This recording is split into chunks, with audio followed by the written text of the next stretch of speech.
அத்தியாயம் 1. நியூ டெல்லி. பனி மாதத்தின் ஒரு ஈரமான மாலை. குழந்தைகளின் சண்டை போல திடீரென்று 3 நிமிடங்களுக்கு சடசட மழை. பிறகு சமாதானமாகி காற்றால் விசிறி கொண்டிருந்தது. வீரியமில்லாத வெளிச்சம். குடைகள் குடைகள். சாலைகளில் போக்குவரத்து துறையின் வெள்ளைப்பட்டைகள் பளீரென்று தெரிந்தன. பறவைகள் மரங்களை விட்டு விலகும்போது கிளைகள் தண்ணீரை உதிர்த்தன. அஸ்தமன சூரியனின் பின்னணியில் கட்டிடங்களின் கருப்பு அவுட்லைன்களும் கூட்டமாக பறக்கும் பறவைகளும் கேமராக்களை கிளிக்க சொல்லின. அலிபோர் ரோடில் சந்தடிகள் கரைந்த எல்லையில் ஏராளமான மர வரிசைகள் உள்ளே பதுங்கியிருந்த அந்த அரசாங்க கட்டிடத்தை அவை சத்தமாக மறைத்தன. இந்திய இராணுவத்திற்கு சொந்தமான அலுவலகங்களில் ஒன்று. உச்சந்தலையில் தேசிய கொடி நனைந்து தோய்ந்து சுருட்டிய மசால் தோசையாய் தொங்கியது. செக்யூரிட்டிக்கு சிறிய கல் கட்டிடம் இருந்து சாலையின் குறுக்கில் இரும்பு கம்பம் இருந்தது. பொத்தான் அழுத்தினால் அது மின்சார மோட்டார் இயக்கத்தில் மேலே உயர்ந்து வாகனங்களுக்கு வழிவிட்டது. ஸ்டாப் அண்ட் கோ.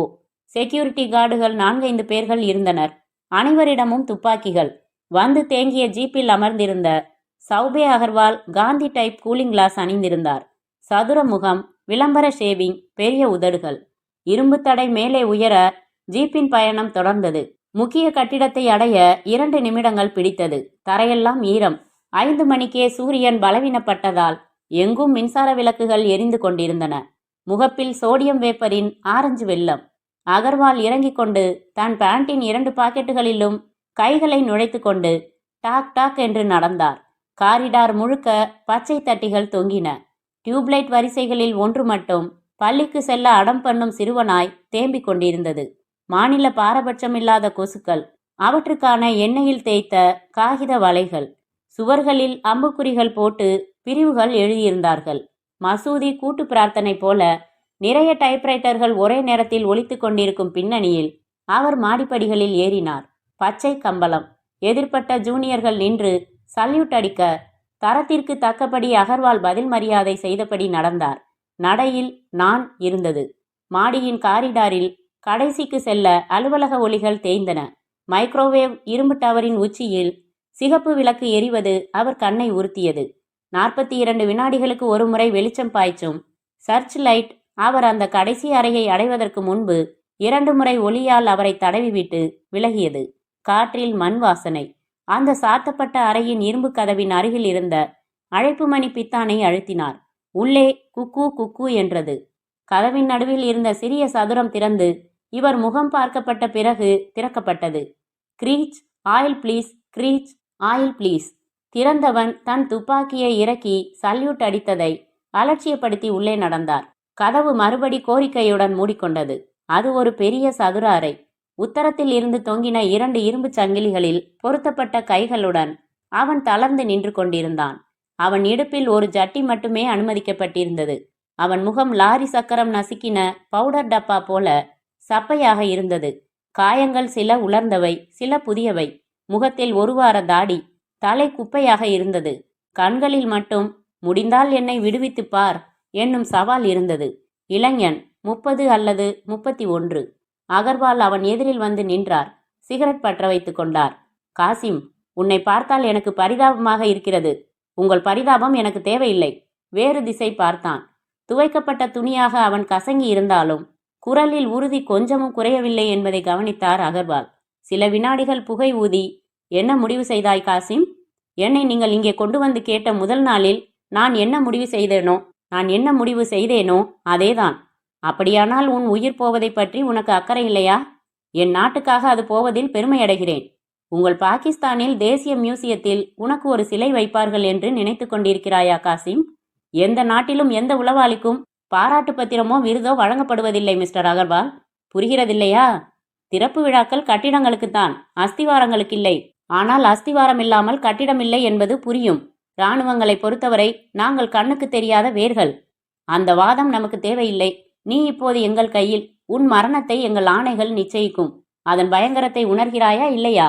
சிரிப்பு வருகிறது மேஜர் சார். ஒரு சுத்தமான போர் வீரனிடம் மரணத்தை பூச்சாண்டியாக காட்ட முடியாது என்பது உங்களுக்கு தெரியாதா?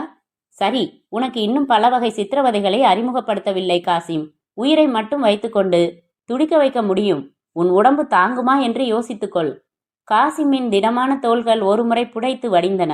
மார்பில் ஏராள ரோமங்கள். கல்லில் உளி வைத்து செதுக்கின மாதிரி தொடைகள். ஒரு தம் கட்டினால் அவனை பிணைத்திருக்கும் சங்கிலிகள் அருந்து விடலாம் போல இருந்தான். மௌனம் அணிந்தான். கராச்சியில் நீ சுட்டுக் கொன்றது யாரை என்று உனக்கு தெரியும் காசிம்? தெரியும். சிராஜுதீன் என்கிற பெயரில் இருந்த பருத்தி வியாபாரி, இந்திய ஏஜென்ட். அவன் உண்மை பெயர் ரவீந்தர் பாபு. உங்களிடமிருந்து செய்தி பெற்று என்னை துரத்தினான். ப்ளூ நெக்லஸ் தகவல்களை நான் என் தலைமையிடம் சேர்ப்பதற்கு முன்பாக என்னை கொன்றாவது அவற்றை கைப்பற்ற வேண்டும் என்பது அவனுக்கு நீங்கள் இட்டிருந்த உத்தரவு என்பதும் தெரியும். சும்மா சொல்லக்கூடாது.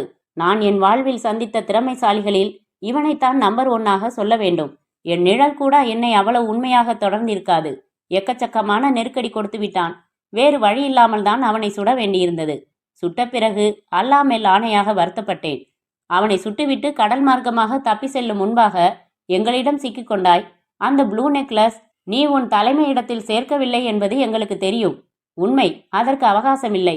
தப்புவதற்கு முன்பாக அதை பத்திரப்படுத்த மட்டும் எனக்கு நேரம் இருந்தது. தப்பும்போது உங்களிடம் சிக்குவேன் என்பது 1,00,000ல் 1 சாத்தியம்.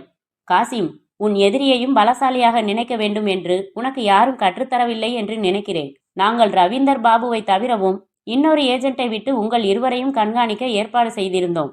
அதனால்தான் நீ தப்பி செல்லும் தகவல்களை அவனிடமிருந்து பெற்று உன்னை துரிதமாக கைது செய்து இங்கே கொண்டு வர முடிந்தது. ப்ளூ நெக்லஸை எங்கே பத்திரப்படுத்தினாய் காசிம்? அதுதான் $1 மில்லியன் கேள்வி இப்போது. தவறு. கேள்விக்கு மதிப்பு இல்லை. அந்த கேள்விக்கு நான் சொல்லும் பதிலுக்குத்தான் $1 மில்லியன் மதிப்பு. இல்லையா மேஜர் சார்? காசிம் சிரித்தபோது பல்லியின் சத்தம் போலத்தான் கேட்டது. காசிம், உன்னிடம் ஓர் உண்மையை சொல்ல வேண்டும். பாகிஸ்தான் அரசாங்கத்தை பொறுத்தவரை உன்னை ஒரு இறந்து போன மனிதனாக நம்ப வைத்திருக்கிறோம். கடல் மார்க்கமாக இந்திய எல்லைக்குள் அத்துமீறி நுழைய முற்பட்டதால் இராணுவத்தினரால் சுடப்பட்டு நீ கடலில் விழுந்தாயாம். திமிங்கலங்கள் குதறியது போக எங்களால் சில எலும்பு துண்டுகளையும் உனது உடைகளில் சில துண்டுகளையும் மட்டுமே ஒப்படைக்க முடிந்ததாம். எப்படி கதை? நம்பிவிட்டார்கள். ஜனத்தொகை கணக்கில் உன்னை குறைத்து விட்டார்கள் காசிம். அதனால் அரசாங்க ரீதியாக உன்னை விடுதலை செய்ய முயற்சிகள் நடக்கலாம் என்று எதிர்பார்த்து கொண்டிருந்தால் நீ ஒரு ஏமாளி. காசிமின் முகம் இருளடைந்தது. நிஜம்தானா? இந்த மேஜர் சொல்வது போல நான் இறந்து போய்விட்டதாக நம்பிவிட்டார்களா? ஐயோ, எத்தனை சித்திரவதை செய்தாலும் இந்திய இராணுவம் ஒரு ஆசாமியை கொலை செய்யாது என்றல்லவா நினைத்து கொண்டிருக்கிறேன். எனது தலைமை வெளியுறவு அமைச்சகம் மூலமாக பேச்சுவார்த்தைகள் நடத்தி என்னை மீட்டுவிடும் என்றல்லவா நம்பிக்கொண்டிருக்கிறேன். அதனால் காசிம், நாங்கள் இனிமேல் உன்னை முரட்டுத்தனமாக விசாரிக்கும் போது தப்பி தவறி நீ இறந்து போய்விட்டாலும் கூட நாங்கள் யாருக்கும் பதில் சொல்ல வேண்டிய அவசியமில்லை நண்பனே. காசிமின் நம்பிக்கை ஆணிவேர் லேசாக அசைந்தது. ஐயோ, என்றால் நான் இனி பாகிஸ்தானுக்கு திரும்பி போகப் போவதே இல்லையா? என் ஜரீனாவை பார்க்கவே போவதில்லையா? என்ன காசிம் யோசிக்கிறாய்? இந்த இடத்திலிருந்து தப்பிச் செல்ல முடியுமா என்று யோசிப்பதானால் வேண்டாம். அதில் நேரத்தை விரயம் செய்ய வேண்டாம். எங்களுக்கு தேவை ஒரே ஒரு கேள்விக்கான பதில் மட்டும்தான். சரி, அந்த பதிலை நான் சொன்ன பிறகு என்னை என்ன செய்வதாக உத்தேசம்? அகர்வாலிடம் அவனுடைய கேள்விக்கு பதில் இல்லை. அது அவருக்கும் மேலதிகாரிகள் எடுக்க வேண்டிய முடிவு. நீ சொல்லும் பதில் உண்மையானதுதானா என்று உறுதிப்படுத்திக் கொள்ள வேண்டும். ப்ளூ நெக்லஸ் தகவல்களை கைப்பற்ற வேண்டும். அதன் பிறகு என்னை சுதந்திரமாக விட்டு விடுவீர்களா? என்னை பாகிஸ்தானுக்கு செல்ல அனுமதிப்பீர்களா? அப்படி செய்வதாக வாக்களித்தால் சொல்கிறாயா? வாக்களித்துவிட்டு அதை நிறைவேற்றாமல் போனால்? கட்டாயம் நிறைவேற்றுகிறோம். எங்களுக்கு ப்ளூ நெக்லஸ் முக்கியம். காசிம் அமைதியாக இருந்தான். சொல்வார்கள், செய்ய மாட்டார்கள். என்னை கொண்டு நிறைய தகவல்கள் வாங்க முயற்சிப்பார்கள். எல்லா நாடுகளும் அகப்பட்டு கொள்ளும் உளவாளிகளை அப்படித்தான் செய்வார்கள். விதிவிலக்குகளே இல்லை. ஒரு தேர்ந்த உளவாளி தகவல் சுரங்கம். நான் இறந்து விட்டதாக பாகிஸ்தான் அரசாங்கத்தை நம்ப வைத்துள்ளதாக இவர் சொல்வது பொய்யாக கூட இருக்கலாம். குழம்பக்கூடாது. மனதில் சலனங்களுக்கு இடம் தரக்கூடாது. மிஸ்டர் அகர்வால், நீங்கள் அப்படி வாக்களித்தாலும் நான் அதை நம்புவதாக இல்லை. பதிலை சொல்வதாகவும் இல்லை. உங்கள் விதவிதமான சித்திரவதைகளை ஆரம்பிக்கலாம். நான் தயார். அகர்வால் மௌனமாக அவனையே பார்த்தார். அவர்தான் பார்வையை நகர்த்தி கொள்ள வேண்டியிருந்தது. ஒருமுறை தோள்களை குலுக்கி கொண்டார். எதுவும் பேசாமல் திரும்பி நடந்தார். கதவை திறந்தவனிடம், என்னை தவிர வேறு யாரையும் காசிமை பார்க்க அனுமதிக்க கூடாது, புரிகிறதா என்றார். காரிடாரில் திரும்ப நடந்தபோது முழுக்க இருள் விழுந்திருந்தது. அத்தியாயம் 2. குவார்ட்டர்ஸில் முழுக்கை ஸ்வெட்டர் அணிந்து தரையில் அமைத்திருந்த திண்டில் ஒரு கழித்து அமர்ந்து டீ பருகினார் அகர்வால். 26 வருட இராணுவ சர்வீஸ் அவரின் முன்மண்டை முடிகளையெல்லாம் பறித்து கொண்டிருந்தது. தளர்ந்திருந்தார். தொண்டையில் சுருக்கங்கள் அதிகமாயிருந்தன. டை போடப்படும் மீசையில் கம்பீரம் மீட்கப்பட்டிருந்தது. கம்யூனிகேஷன் பிரிவில் ரேடியோ என்ஜினியராக சேர்ந்து அதே வருடத்தில் பாகிஸ்தானோடு போர் 1965 தரைப்படையின் 23வது டிவிஷன் கிழக்கில் இருந்து மேற்கில் பஞ்சாபிற்கு நகர்த்தப்பட்டது. படைகள் நகரத் துவங்கிய 24 மணி நேரத்திற்குள் பாகிஸ்தான் ரேடியோ இந்த தகவலை வெளியிட்டது. எப்படி தகவல் லீக் ஆகியது? விசாரணை. புதிதாக சேர்ந்தவர்கள் எல்லோரையும் சக்கையாக விசாரித்தார்கள். அகர்வாலுக்கு அவமானமாக இருந்தது. சுற்றிலும் பாகிஸ்தானிய உளவாளிகள் அதிகம், போர்க்காலத்தில் மிக அதிகம். ஆனால் அவர்களில் ஒருவனுக்கு தகவலை கடத்திய கருப்பு ஆடு யார்? மூளையில் நமநமவென்று அரித்தது. அகர்வால் அன்றைக்கு தனது கம்யூனிகேஷன் பணியை தவிர ரகசியமாக 5ஆம் படையை துப்பறிவதில் தானாக இறங்கினார். உப்பு பெறாத 10 பைசா தகவல்களை வேண்டுமென்றே வெளியிட்டு அதை யார் ஆர்வப்பட்டு விசாரிக்கிறார்கள் என்று வேவு பார்த்து 4 மாதங்களில் லீக் இருக்கிறது என்று பார்த்தார். நேராக RAW அதிகாரிகளிடம் சென்று ஆதாரங்களுடன் பேசினார். உடனடியாக நடவடிக்கை எடுக்கப்பட்டு குற்றவாளிகள் வேலை நீக்கம் செய்யப்பட்டு வழக்கு தொடரப்பட்டார்கள். RAWவின் மூத்த அதிகாரி, உனக்கு இதில் இவ்வளவு ஆர்வம் இருந்தால் உன்னை இந்த இன்டெலிஜென்ஸ் பிரிவுக்கு மாற்ற ஏற்பாடு செய்யட்டுமா என்றார். அகர்வால் கொஞ்சம் சாகச விரும்பி, ரேடியோ கண்ட்ரோல் ஒரே மாதிரியான இயந்திர வேலை. RAW பிரிவில் அப்படி இல்லை. சராசரி மனிதனின் வாழ்க்கையில் இல்லாத சம்பவங்கள் தினசரி கிடைக்கும். அகர்வால் சம்மதித்தார். ஒரு ஆரம்ப நிலை பயிற்சியாளனாக நுழைந்து அடிப்படை பயிற்சிகள் அனைத்தும் பெற்றார். உளவு வேலை பார்ப்பது ஒரு வகை, உளவு வேலை பார்ப்பவர்களை கண்டுபிடிப்பது ஒரு வகை. ஒவ்வொரு அரசாங்கமும் இந்த வினோதத்தை செய்து வருகின்றன. எந்த நாடும் தனது நாட்டின் ரகசியங்கள் உளவாளிகள் மூலம் வெளியேறுவதை வரவேற்பதில்லை. அதே சமயம் எல்லா நாடுகளிலும் டிப்ளமேட்டிக் தூதரக தொடர்பை தவிரவும் உளவாளிகளை ஊடுருவ விட்டு தகவல்களை பெறுவதை விரும்புகின்றன. அகர்வாலுக்கு இந்தியாவில் உளவும் மற்ற நாட்டு உளவாளிகளை கண்டுபிடிப்பதே வேலை. அதில் அவர் ஸ்பெஷலிஸ்ட். 71இல் பாகிஸ்தான் போரின் போது மட்டும் அமெரிக்காவின் CIA உளவு ஸ்தாபனத்தோடு தொடர்பு கொண்டிருந்த 17 உளவாளிகளை அடையாளம் கண்டு சமர்ப்பித்தார். அவர்களில் 3 இந்தியர்கள். வெளிநாட்டினர் அவரவர் நாட்டிற்கு திருப்பி அனுப்பப்பட்டனர். இந்திய துரோகிகள் 3க்கும் சிறை தண்டனை கிடைத்தது. அதில் அகர்வால் மிக பிரபலமானார். 1 மாதத்திற்கு பத்திரிகைகள் எல்லாம் அகர்வால் என்றனர். பிரதம மந்திரி தன் இல்லத்திற்கு அழைத்து தேநீர் விருந்து கொடுத்தார். ஒரு ஆங்கில பத்திரிகை அவரை அணுகி, இந்த உளவாளிகளை எப்படி துப்பறிந்து கைது செய்தீர்கள் என்பதை எங்கள் பத்திரிகையில் தொடர் கட்டுரையாக எழுதுங்கள் என்று அவர் கற்பனை செய்ய முடியாத அளவு தொகை சொல்லி அசத்தியது. அப்படி எழுதும்போது நாங்கள் கையாளும் தந்திரங்களை நுணுக்கங்களையும் சொல்ல வேண்டி வரும். அவை மற்ற உளவாளிகளுக்கு எச்சரிக்கையாக இருக்க உதவக்கூடும். ஆகவே மன்னியுங்கள் என்று மறுத்துவிட்டார். இப்போது அகர்வால் ரிசர்ச் சவுண்ட் அனாலிசிஸ் பிரிவின் துணை இயக்குனர். இன்னும் சில வருடங்களில் பார்ட்டி வைத்து பரிசளித்து உங்களுக்கு வயதாகிவிட்டது என்று டாட்டா காட்டிவிடப் போகிறார்கள். இந்த நேரத்தில்தான் இந்த ப்ளூ நெக்லஸ் விவகாரம். சமாதானத்தை விரும்பிக் கொண்டிருக்கிறோம் என்றாலும் இராணுவ நடவடிக்கைகளுக்கு எப்போதும் தயாராக இருக்க வேண்டும் என்பதே இந்தியாவின் இராணுவ கொள்கை. இந்தியாவின் மேற்கு கடற்கரையின் வடக்கு பகுதியை இன்னும் பாதுகாப்பு நிறைந்ததாக அமைக்க ஒரு திட்டம் வடிவமைக்கப்பட்டது. அதன்படி 6 புதிய போர்க்கப்பல்கள் வாங்க தீர்மானித்து அதற்கான ஆரம்ப ஏற்பாடுகளும் நடைபெற்று கொண்டிருக்கின்றன. எந்த நாட்டில் எந்த நிறுவனத்தில் இருந்து அந்த கப்பல்களை வாங்க உள்ளோம், இந்த போர்க்கப்பல்களின் விசேஷ தன்மைகள் என்ன, அவற்றை மேற்கு கடற்கரையில் எங்கெங்கே நிறுத்தி வைக்கப் போகிறோம் என்கிற அதிமுக்கிய தகவல்கள் கொண்ட 214 பக்கங்கள் கொண்ட ரகசிய அதி ரகசிய ஃபைலில் இருந்து 32 பக்கங்கள் வரை நகல் எடுக்கப்பட்டு தகவல் திருட்டு நடைபெற்றதை கண்டுபிடித்தார்கள். 1 மாத ரகசிய வேலைகளுக்கு பிறகு உயரதிகாரி சோலங்கி கைது செய்யப்பட்டார். அவர் ரகசியங்களை கொடுத்த நபர் பாகிஸ்தானின் ரகசிய ஒற்றன் காசிம். அந்த 32 பக்கத்தின் தகவல்களை எடுத்துக்கொண்டு அவற்றை தன் தலைமையிடம் சேர்ப்பதற்காக பாகிஸ்தான் சென்றுவிட அவன் சென்றுவிட்டது தாமதமாக தெரிய வந்து அங்குள்ள இந்திய ஏஜென்ட் ரவீந்தர் பாபுவுக்கு தகவல் அனுப்பப்பட்டு அவன் காசிமை பிடித்து இந்தியா இழந்த ரகசியங்களை மீட்பதற்கு முன்பு காசிமால் சுடப்பட்டு இறந்து போக காசிம் அந்த ரகசியத்தை பத்திரப்படுத்திவிட்டு தப்பிக்கும் போது இவர்கள் பிடித்து கொண்டு வந்து, மற்றவை உங்களுக்கு தெரியும். கப்பல்கள் வாங்கி கடற்படையை பலப்படுத்தும் இந்த திட்டத்திற்கு ப்ளூ நெக்லஸ் ஆபரேஷன் என்று பெயர் சூட்டியிருந்தார்கள். சுருக்கமாக BNA. 214 பக்கங்களில் 32 பக்கங்களின் தகவல்தானே திருட்டு போயுள்ளன என்று அலட்சியப்படுத்த முடியாது. முழு திட்டத்தையும் மாற்றியமைக்கவும் முடியாது. அந்த ரகசியம் எதிரியின் கையில் சேர்ந்து விட்டதென்றால் கூட மாற்றங்களை யோசிக்கலாம். அது பாதி வழியில் இருக்கிறது. இந்தியாவுக்கு வெளியே பாகிஸ்தானுக்குள் காசிம் அதை பத்திரப்படுத்தி இருக்கிறான். அதை மீட்டு எரிக்கும் வரை நிம்மதி இல்லை. காசிம் வாயை திறந்தாக வேண்டும். பல வழிகளில் முயற்சித்தாகிவிட்டது. காசிம் கல்லூரி மங்கனாக இருக்கிறான். எப்படி அவனை சொல்ல வைப்பது? அகர்வால் டீ கோப்பையை பணிப்பெண்ணிடம் கொடுத்துவிட்டு ஆஸ்ட்ரேயை எடுத்து அருகில் வைத்துக்கொண்டு சிகரெட் பாக்கெட்டை திறக்க அது தீர்ந்து போயிருந்தது. டெலிவிஷன் பார்த்து கொண்டே தனது ரெக்கார்டு நோட்டில் தாவரத்தின் குறுக்குவெட்டு தோற்றம் படம் வரையும் பாட்டனி படிக்கிற தன் மகள் மோனாவை பார்த்தார். உயரமாக வளர்ந்திருந்தாள்.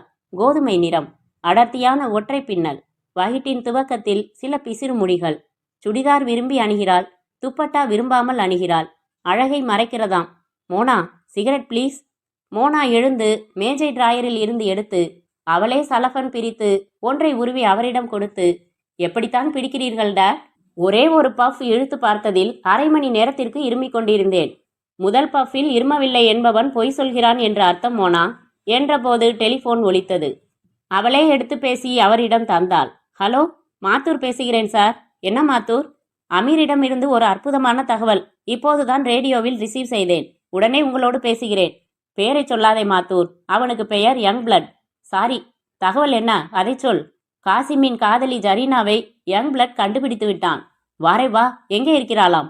கராச்சிக்கு அருகில் 70 கிலோமீட்டர் தூரத்தில் பெல்கார்பூர் என்று ஒரு கடற்கரை ஊர், நடுத்தர நகரம். அங்கே ஒரு பெண்கள் பள்ளிக்கூடத்தில் ஆசிரியை. Very good. யங் பிளட் இப்போது எங்கே இருக்கிறான்? கராச்சியில்தான். உங்கள் இருவருக்கும் நடுவில் தொடர்புக்கு டெட் டிராப் உண்டா? இல்லை, லைவ் டிராப் உண்டு. யார்? கல்ஃப் ஏர் விமான சர்வீஸில் பணிபுரியும் ஒரு பைலட் ஆபீசர். நம்பகமானவரா? நம்பி எதையும் ஒப்படைக்கலாம், நம் மனைவியை தவிர. பெண் விஷயத்தில் அப்படி அலைவார். அந்த விஷயத்தில்தான் நான் பிடித்தேன். நல்லது. யங் பிளட் அங்கே என்ன செய்ய வேண்டும் என்று தெளிவாக ஒரு குறிப்பு தயாரித்து அனுப்புகிறேன். அதை அந்த பைலட் ஆபீசர் மூலமாக அவனிடம் சேர்த்துவிடு. அதே ஆபீசர் மூலமாக அவனிடம் இருந்து 2 தினங்களில் ஒரு பதில் அவர் எடுத்து வர வேண்டியிருக்கும் மாத்தூர்.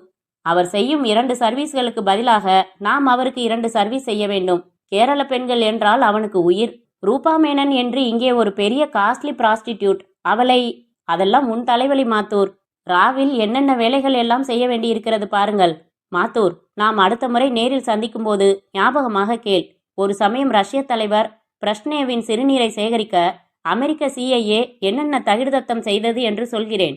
வெற்றி நம் நோக்கம். அதற்கு சகல வழிகளையும் பயன்படுத்த வேண்டியிருக்கிறது.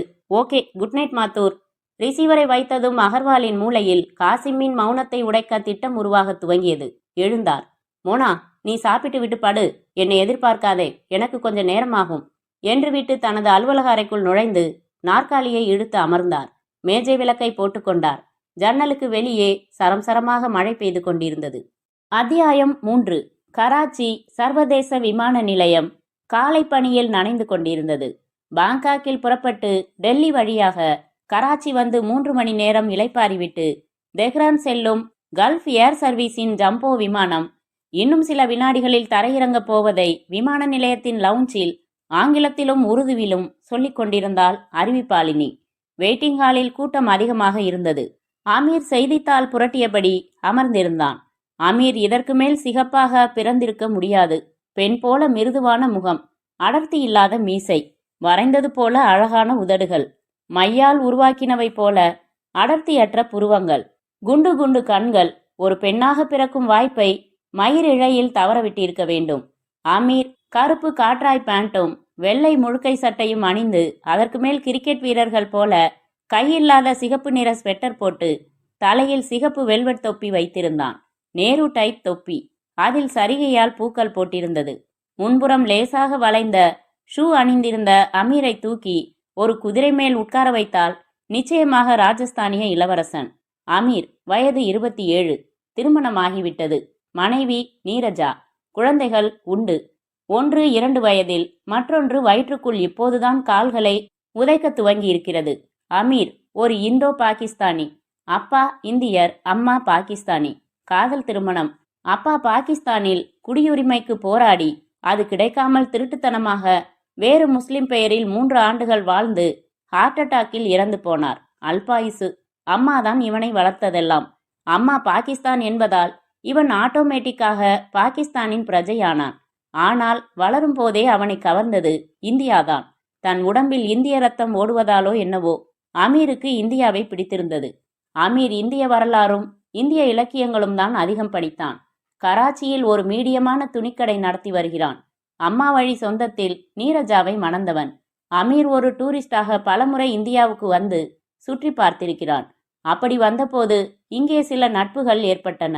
அந்த நண்பர்களில் ஒருவர் ரா அதிகாரியாக அமைய நேர்ந்து அதன் பிறகு சமீருக்கு பேசி பேசி மூளைச்சலவை நடத்தி பாகிஸ்தானில் இருந்து கொண்டு இந்திய ஏஜென்ட்டாக அவனை செயல்பட சம்மதிக்க வைத்து விட்டார்கள்.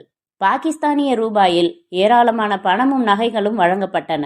அவற்றையெல்லாம் விட இயல்பாகவே அமீருக்கு இந்தியாவை பிடித்திருந்ததால் விரும்பி ஆபத்தான வலயத்தில் தன்னை இணைத்து கொண்டான். 6 வருடங்களாகிறது. இதுவரை எந்தவித பிரச்சனைகளும் இல்லாமல் போய்கொண்டிருக்கிறது. இந்தியா கேட்கும் சின்ன சின்ன தகவல்களை திரட்டி சங்கேத முறையில் அனுப்பிவிடுவான்.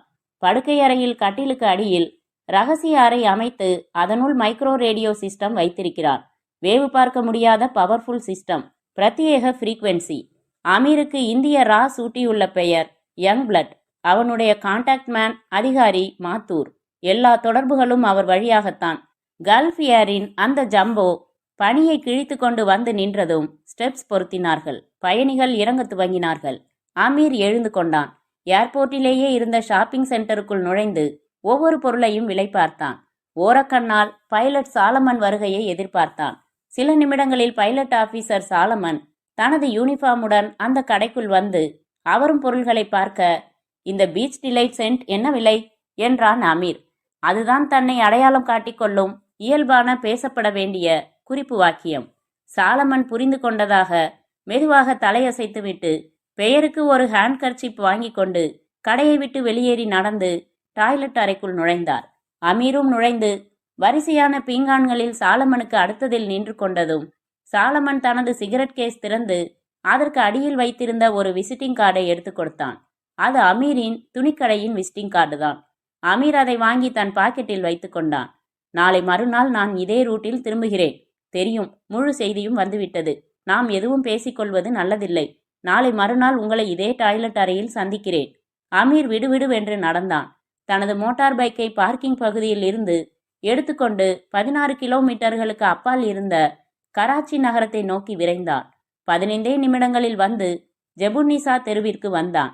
போஹ்ரி பஜாரில் இருந்த தனது அமீர் கிளாத் சென்டர் கடைக்கு முன்னால் பைக்கை நிறுத்தி இறங்கினான். கடையின் ஷட்டர்கள் இறக்கி சாத்தப்பட்டிருந்தன. கடை 9 மணிக்குத்தான் திறக்க வேண்டும். இப்போது மணி 7 நெருங்கிக் கொண்டிருந்தது. கடைக்கு அருகில் புறப்பட்ட மாடிப்படிகளில் மேலே ஏறி வந்து தனது வீட்டின் அழைப்பு மணியை அழுத்தினான். யாரது என்றாள் நீரஜா. நான் தான் நீரஜா. கதவு திறக்கப்பட்டது. நீரஜா அப்போதுதான் குளித்துவிட்டு உடையணிந்ததை காதோர கற்றைகளின் ஈரமும் முகத்தின் பளிங்கு பளிரும் காட்டி கொடுத்தன. வயிறு லேசாகத்தான் மேடிட்டிருந்தது. மிக சின்ன பெண்ணாகத்தான் தெரிந்தாள். யூனிஃபார்ம் மாட்டிக்கொண்டு பள்ளிக்கூடத்திற்கு சென்றால் யாரும் நிரடலாக பார்க்க மாட்டார்கள். அவசரமில்லை நீரஜா, மெதுவாக ரொட்டி சுடலாம். நான் அரை மணி கழித்துதான் சாப்பிட வருவேன். அமீர் தனது படுக்கை அறைக்குள் சென்று கதவை சாத்தி கொண்டான். படுக்கை மேல் 2 வயது அப்துல் ஹுசேன் கொசுவலை குடைக்குள்ளே வாய்ப்பிழந்து உறங்கிக் கொண்டிருந்தான். அமீர் தன் மேஜையில் அமர்ந்து விளக்கு போட்டு கொண்டான். பைலட் ஆபீசர் சாலமன் கொடுத்த தனது விசிட்டிங் கார்டை பாக்கெட்டில் இருந்து எடுத்தான். அந்த விலாச அட்டையில் ஒரு பக்கம் உருது மொழியிலும் ஒரு பக்கம் ஆங்கிலத்திலும் விலாசம் அச்சிடப்பட்டிருந்தது. மேலே மெல்லிய பாலிப்ரோப்ளின் காகிதத்தில் பளபளப்பாக லாமினேட் செய்யப்பட்டிருந்தது 2 புறமும். அமீர் ஒரு பிளேடு எடுத்து அட்டையின் ஒரு ஓரத்தில் நெருடி அந்த மெல்லிய கண்ணாடி காகிதத்தின் முனையை பிடித்து உரித்து கொண்டே வந்தான். காகிதம் மறுபக்கமும் உரிந்து கொண்டே சென்று விடுபட்டதும் முதுகோடு முதுகு ஒட்ட வைக்கப்பட்ட 2 விசிட்டிங் கார்டுகளை தனித்தனியாக பிரிக்க முடிந்தது. பிரித்ததும் 2 கார்டுகளுக்கும் நடுவில் வைக்கப்பட்டிருந்த 5 பைசா நாணயத்தை விட சற்றே பெரிதான டிரான்ஸ்பரன்சி பிலிம் நெகட்டிவ் நழுவி மேஜையில் விழுந்தது. அமீர் மேஜையின் டிராயரை திறந்து கேமரா போல இருந்த ஒரு வியூவர் பாக்ஸை எடுத்தான். அதில் பேட்டரிகளை போட்டு டிரான்ஸ்பரன்சியை அதற்கான துவாரத்தில் செருகி சுவிட்சை போட்டு கருவியை ஒரு சுவர் பக்கமாக திருப்ப ஸ்லைட் ப்ரொஜெக்டர் போல அந்த கருவி டிரான்ஸ்பரன்சியில் உள்ளதை சுவரில் 2 அடிக்கு 2 அடி சைஸில் பெரிதாக ஒளிபரப்பியது. ஆங்கிலத்தில் எழுதப்பட்டிருந்த செய்தி குறிப்பை அவனால் இப்போது சுலபமாக படிக்க முடிந்தது. ஒரு முறைக்கு 2 முறை படித்ததும் அதை அணைத்தான். டிரான்ஸ்பரன்சி நெகட்டிவை கையில் எடுத்துக்கொண்டு வாஷ் பேசினுக்கு சென்றான். சிகரெட் லைட்டரை கிளிக்கி தீ மொட்டை அந்த நெகட்டிவின் முனையில் பிடிக்க அது உடனே பற்றி கொண்டது. கருகி சாம்பலானதை தண்ணீர் திறந்துவிட்டு கரைத்தான். ஜரீனா பெண்கள் பள்ளியில் ஆசிரியை. நானே சென்று சந்திப்பதில் நிறைய சிக்கல்கள் இருக்கின்றன. 100 கேள்விகள் கேட்பார்கள். பொருத்தமான பதில்களை சொல்ல வேண்டும். அவளை வீட்டில் சந்திப்பது இன்னும் சிரமம். பெரிய குடும்பம், 3 சகோதரர்கள், 4 சகோதரிகள், முகம் பதிவாகிவிடும். அமீர் யோசித்தான். அறைக்கதவு தட்டப்பட்டது. திறந்தான். சாப்பிட வருகிறீர்களா? இன்னும் நேரமாகுமா என்றாள் நீரஜா. நீரஜாவுக்கு இவன் இந்திய ஒற்றனாக பணிபுரிவது தெரியும். எதையும் மறைக்காமல் சொல்லிவிட்டான். எச்சரிக்கையாக இருங்கள் என்று அடிக்கடி சொல்வாள். மற்றபடி வேண்டாம் இந்த விபரீதம் என்று சொன்னதில்லை. காரணம், அவளுக்கு அடிக்கடி கிடைக்கிற புது புது நகைகள், வீட்டிற்கு வேண்டிய உபகரணங்கள். நீரஜாவின் தேவைகள் அதிகம். அத்தனையையும் நிறைவேற்றி முடித்துவிட்டு நிமிர்ந்தாள். அதற்குள் தன் தேவைகளின் புதிய பட்டியலை சமர்ப்பிப்பாள். நீரஜ், எனக்கு ஒரு உதவி செய்வாயா? என்ன? நான் சொல்கிறபடி ஒரு பெண்ணுடன் தொலைபேசியில் பேச வேண்டும். இது உங்களுக்கு உதவியா, இந்தியாவுக்கு உதவியா? இரண்டும். இப்போது என்ன வேலை? அரசாங்க காகிதம் எதையாவது தகவல் கடத்தப் போகிறீர்களா? இல்லை, இது வேறு வகை. ரவீந்தர் பாபு கொல்லப்பட்டான் இல்லையா? ஆமாம், யாரோ காசிம் சுட்டதாக சொன்னீர்கள். பாகிஸ்தானிய உளவாளி. அவன்தான். அந்த காசிம் இப்போது இந்திய ராணுவத்தின் பிடியில். அவன் காதலி ஜரீனா. அந்த ஜரீனாவை என்று விவரம் சொன்னதும் அவள் முகம் ரத்தம் இழந்தது. அமீர், இதுவரை நீங்கள் செய்தவற்றில் அதிக உபத்திரவம் எதுவும் இல்லை. இது மிக பயங்கரமான விஷயமாக எனக்கு படுகிறது. கொஞ்சம் யோசித்து விட்டேன் நீரஜா. நான் வளர்ந்ததும் வாழ்வதும் பாகிஸ்தானில்தான். ஆனால் எனக்கு ஆரம்பம் முதலே இந்த நாட்டின் கொள்கைகளும் சட்டதிட்டங்களும் உடன்பாடில்லை. பணம் தருவதால் அல்ல, இந்தியாவின் வளர்ச்சிக்காக உழைப்பதில் எனக்கு ஈடில்லாத திருப்தி, பெருமை எல்லாம் இருக்கிறது. இந்தியாவுக்காக நான் இறக்கவே நேர்ந்தால் கூட அது எனக்கு சந்தோஷம்தான். ஐயோ, இதெல்லாம் என்ன பேச்சு? சரி, நான் ஜரீனாவுக்கு எப்போது போன் செய்ய வேண்டும் என்றாள் நீரஜா. சொல்கிறேன் என்றான் அமீர். அத்தியாயம் 4. பெல்கார்பூர். கருப்பு பர்தா அணிந்த ஜரீனா பஸ்ஸை விட்டு இறங்கி தனது பள்ளியை நோக்கி நடந்தாள். வலைத்திரைக்கு பின்னால் அவள் முகத்தில் கவலை இருந்தது. உலகத்தின் எந்த மூலையில் இருந்தாலும் காசிம் தினம் ஒரு முறை பள்ளிக்கு போன் செய்து அவளோடு பேசிவிடுவான். வகுப்பு இல்லாத ஓய்வு நேரங்களும் மதிய உணவு நேரமும் அவனுக்கு தெரியும். ஓய்வறையில் ஒரு தனி போன் உள்ளது. அதன் எண்ணும் அவனுக்கு மனப்பாடம். காசிமிடம் இருந்து எந்த தகவலும் கடந்த 8 நாட்களாக இல்லை. 8 இல்லை 9 நாட்களா? காசிமுக்கு ஹைதராபாத்தில் வீடு. வீட்டில் அவன் மட்டுமே. முந்தா நாள் பள்ளிக்கு லீவ் போட்டுவிட்டு ஹைதராபாத் சென்று அவன் வீட்டிற்கே போய் பார்த்து விட்டாள். வீடு பூட்டியபடியே இருந்தது. பக்கத்து வீடுகளில் விசாரிக்க 1 வாரமாக பூட்டியிருக்கிறது என்று சொன்னார்கள். காசிம் இந்தியாவுக்கு செல்வதென்றால் அவளிடம் சொல்லாமல் செல்வதில்லை. செல்வது என்றால் ஒரு டூரிஸ்டை போல விசா எடுத்துச் செல்லும் நேர் வழியில் அல்ல. கடல் மார்க்கமாக காசிம் சில பிரத்யேக வழிகள் வைத்திருக்கிறான். சான்ஸ்பீட் கடற்கரையில் இருந்து ஒரு மர்ம ரூட் வைத்திருக்கிறான். இந்திய கடற்படையின் ரோந்து படகுகளை ஏமாற்ற பல நூதன வழிகள் கையாள்வான். ஒவ்வொரு முறையும் அவன் கையாளும் வழிகளை சொல்லும்போது ஜரீனாவுக்கு சிலிர்க்கும். பிரமிப்பு முகத்தில் அமரும். இவ்வளவு ஆபத்தான ஒரு தொழில் உனக்கு தேவையா காசிம்? பல முறை கேட்டிருக்கிறாள். பதில் சொல்லவே மாட்டான். புன்னகைப்பான். புன்னகைத்தால் என்ன பொருள்? எனக்கு உயிர் மேல் ஆசை இல்லை என்று பொருள். நிஜமாக 90% உண்மை ஜரீனா. மீதி 10% அது உன்னை சந்தித்த பிறகு ஏற்பட்டிருக்கும் குழப்பம். என்ன குழப்பம்? உண்மையை சொல்லட்டுமா? சொல் காசிம். கொஞ்சம் நீ என்னை தடுமாற செய்திருக்கிறாய். எப்படியாம்? ஒரு முனைப்படுத்தப்பட்ட என் சிந்தனைகள் இப்போதெல்லாம் அடிக்கடி சிதறுகின்றன ஜரீனா. படுத்தால் 10வது வினாடி உறங்கி போகிற என்னால் இப்போது அப்படி முடிவதில்லை. நம் சந்திப்பை, நாம் பேசியதை ஒரு தரம் மனம் அசை போட சொல்கிறது. அப்புறம் எனக்கு எப்போதும் கனவுகளே வராது ஜரீனா. இப்போதெல்லாம் நிறைய கனவுகள். தப்பாமல் அவற்றில் நீ இருக்கிறாய், சிரிக்கிறாய். எனக்கு கவலையாக இருக்கிறது ஜரீனா. என்ன கவலை? தவறு செய்து விட்டேனோ என்று. எது தவறு? உன்னை நேசிப்பதுதான். எந்த சட்டம் சொல்கிறது அப்படி? ஜரீனா, நான் சராசரி இல்லை. மற்றவர்களைப் போல எனக்கு ஆசைப்பட அனுமதி இல்லை. நாம் நேசிப்பது என் தலைமைக்கு தெரியாது. தெரிந்தால் என்னை கண்டிப்பார்கள். அதற்காக என்னிடம் பதில் இல்லை. நான் சொல்லட்டுமா? சொல் ஜரீனா. உன் பிறப்பும் வளர்ப்பும் தொழிலும் வேறு மாதிரி இருக்கலாம் காசிம். ஆனால் அடிப்படையில் நீ மனிதன். ஒரு மனிதனுக்கான அடிப்படை உணர்ச்சிகளை வலுக்கட்டாயமாக புறக்கணிக்க நினைக்காதே. உன்னை ஒருவன் திடீரென்று கன்னத்தில் அறைந்தால் நீ என்ன செய்வாய்? என்ன கேள்வி இது? மீண்டும் அறைய அவனுக்கு கை இருக்காது ஜரீனா. ஏன் அந்த தண்டனை? உன் கோபத்தால் தானே. அந்த கோபம் என்பது இத்தனையாவது நாள் இத்தனை மணிக்கு வர வேண்டும் என்று திட்டமிட்டுக் கொள்கிறாயா என்ன? இல்லை, இயல்பாக வரும் உணர்ச்சி அது. அப்படித்தான் காதலும். இதில் தப்பு செய்கிறோமோ என்கிற சஞ்சலம் அனாவசியம் காசிம். ஒரு டீச்சரிடம் பேசி என்னால் ஜெயிக்க முடியுமா? இன்னொரு கவலையும் அடிக்கடி அரிக்கிறது ஜரீனா. சொல், அதற்கும் வைத்தியம் பார்த்து விடலாம். என் தொழில் என்ன என்பதை மறைக்காமல் உன்னிடம் சொல்லியுள்ளேன். யாரிடமும் சொல்லக்கூடாது என்று திருக்குரான் மேல் சத்தியம் வாங்கிய பின், ஆமாம், இதில் எவ்வளவு ஆபத்துக்கள் உள்ளன என்பதையும் உன்னிடம் சொல்லியுள்ளேன். நிச்சயமே இல்லாத வாழ்க்கை. உயிருக்கு உத்தரவாதம் இல்லை. என்னை போய் ஏன் விரும்பினாய் ஜரீனா? உயிர் உத்தரவாதம் இல்லாதது என்பதை உணர்ந்து வைத்திருக்கிறாயே, அந்த பக்குவப்பட்ட உள்ளத்திற்காக. ஆபத்துக்கு அஞ்சாமல் சாகசங்கள் செய்கிறாயே, அந்த துணிச்சலுக்காக. எந்த உயிருக்குத்தான் உத்தரவாதம் இருக்கிறது காசிம்?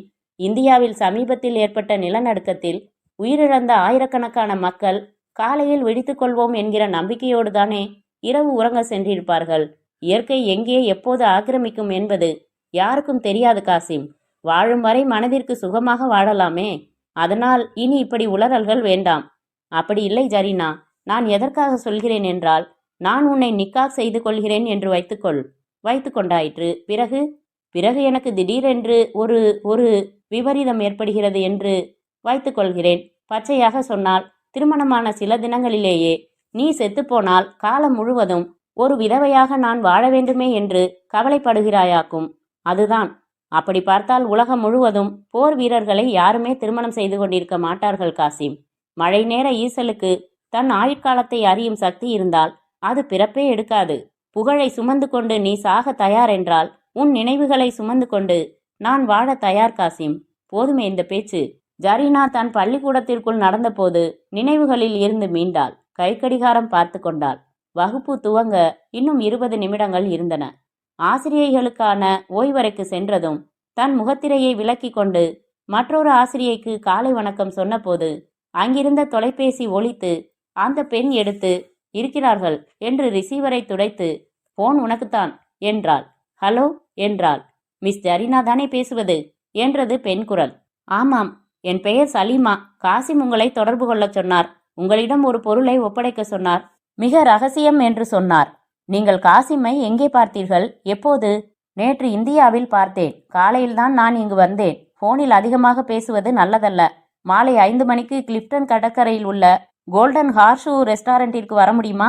அவசியம் வருகிறேன். மதியத்திற்கு மேல் பள்ளிக்கு லீவு போட்டுவிட்டு புறப்பட்டு வருகிறேன். அங்கே எங்கே சந்திப்பது?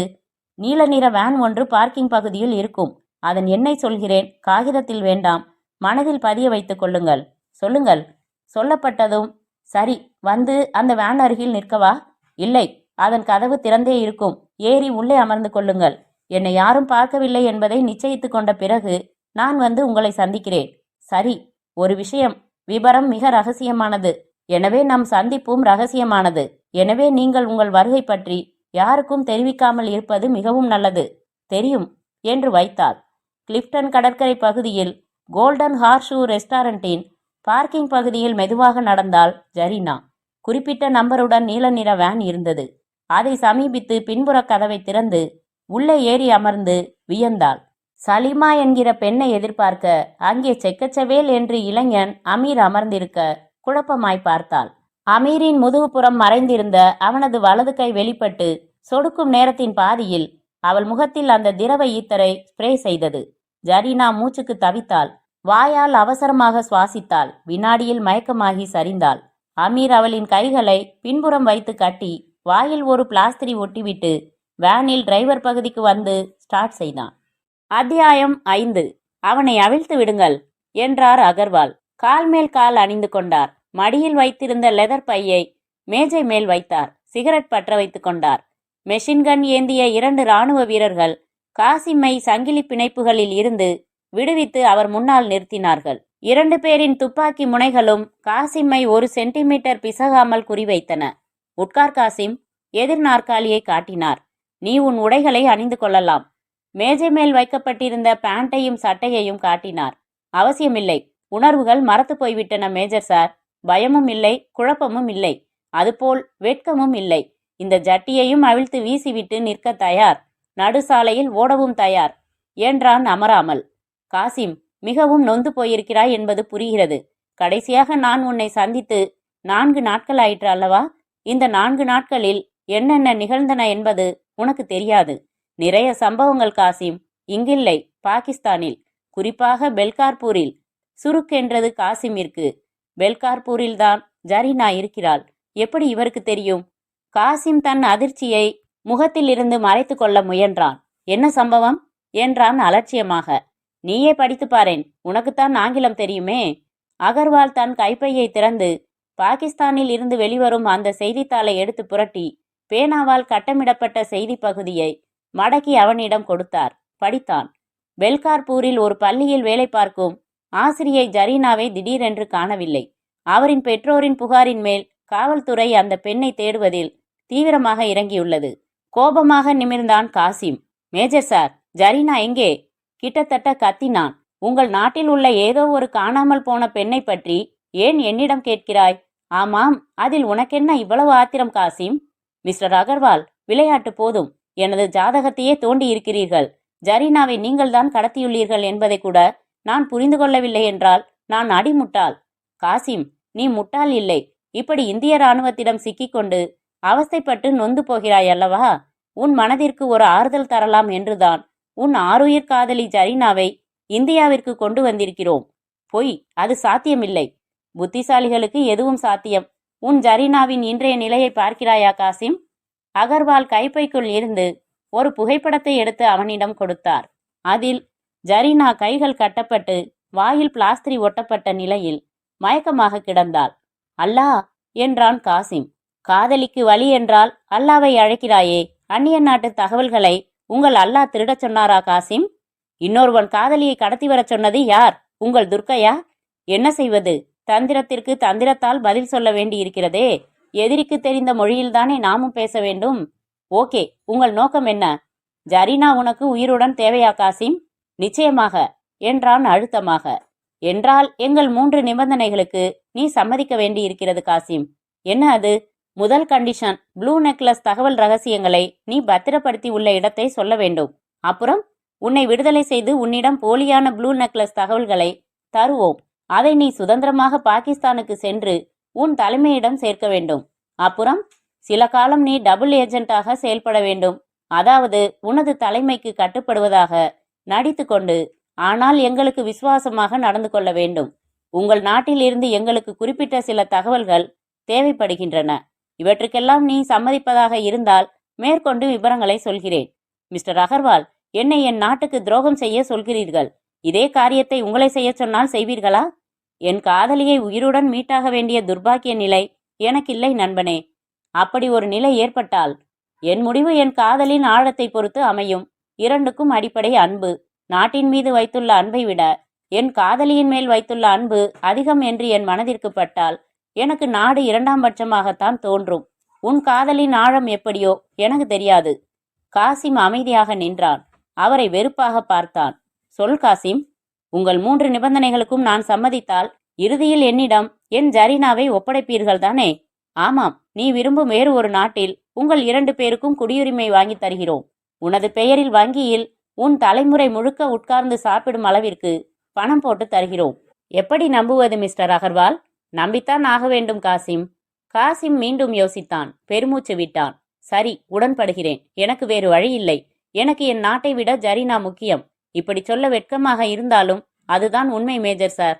இதில் வெட்கப்பட எதுவும் இல்லை காசிம். காதல் மகத்தானது. இல்லையென்றால் எத்தனையோ சமஸ்தானங்களை பெயர்த்து உருட்டி விளையாடியிருக்க முடியுமா?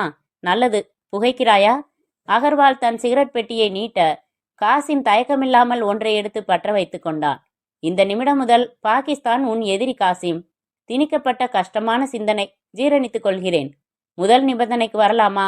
ப்ளூ நெக்லஸ் ப்ராஜெக்டின் 32 பக்கங்கள் 32 மைக்ரோஃபிலிம் நெகட்டிவ்களாக பதிவு செய்யப்பட்டன என்பது தெரியும். அந்த மைக்ரோ நெகட்டிவ்களை எங்கே பத்திரப்படுத்தியுள்ளாய் காசிம்? பாகிஸ்தானில்தான். அங்கே ஹைதராபாத்தில் எனக்கு ஒரு தனி வீடு உண்டு. தெரியும். அந்த வீட்டில் எங்கள் ஏஜென்ட் சோதனை செய்து பார்த்துவிட்டான். அவசரப்படாதீர்கள். உங்கள் நாட்டில் இருந்து அந்த 32 நெகட்டிவ்களையும் நான் எப்படி எடுத்துச் சென்றேன் என்று தெரியுமா?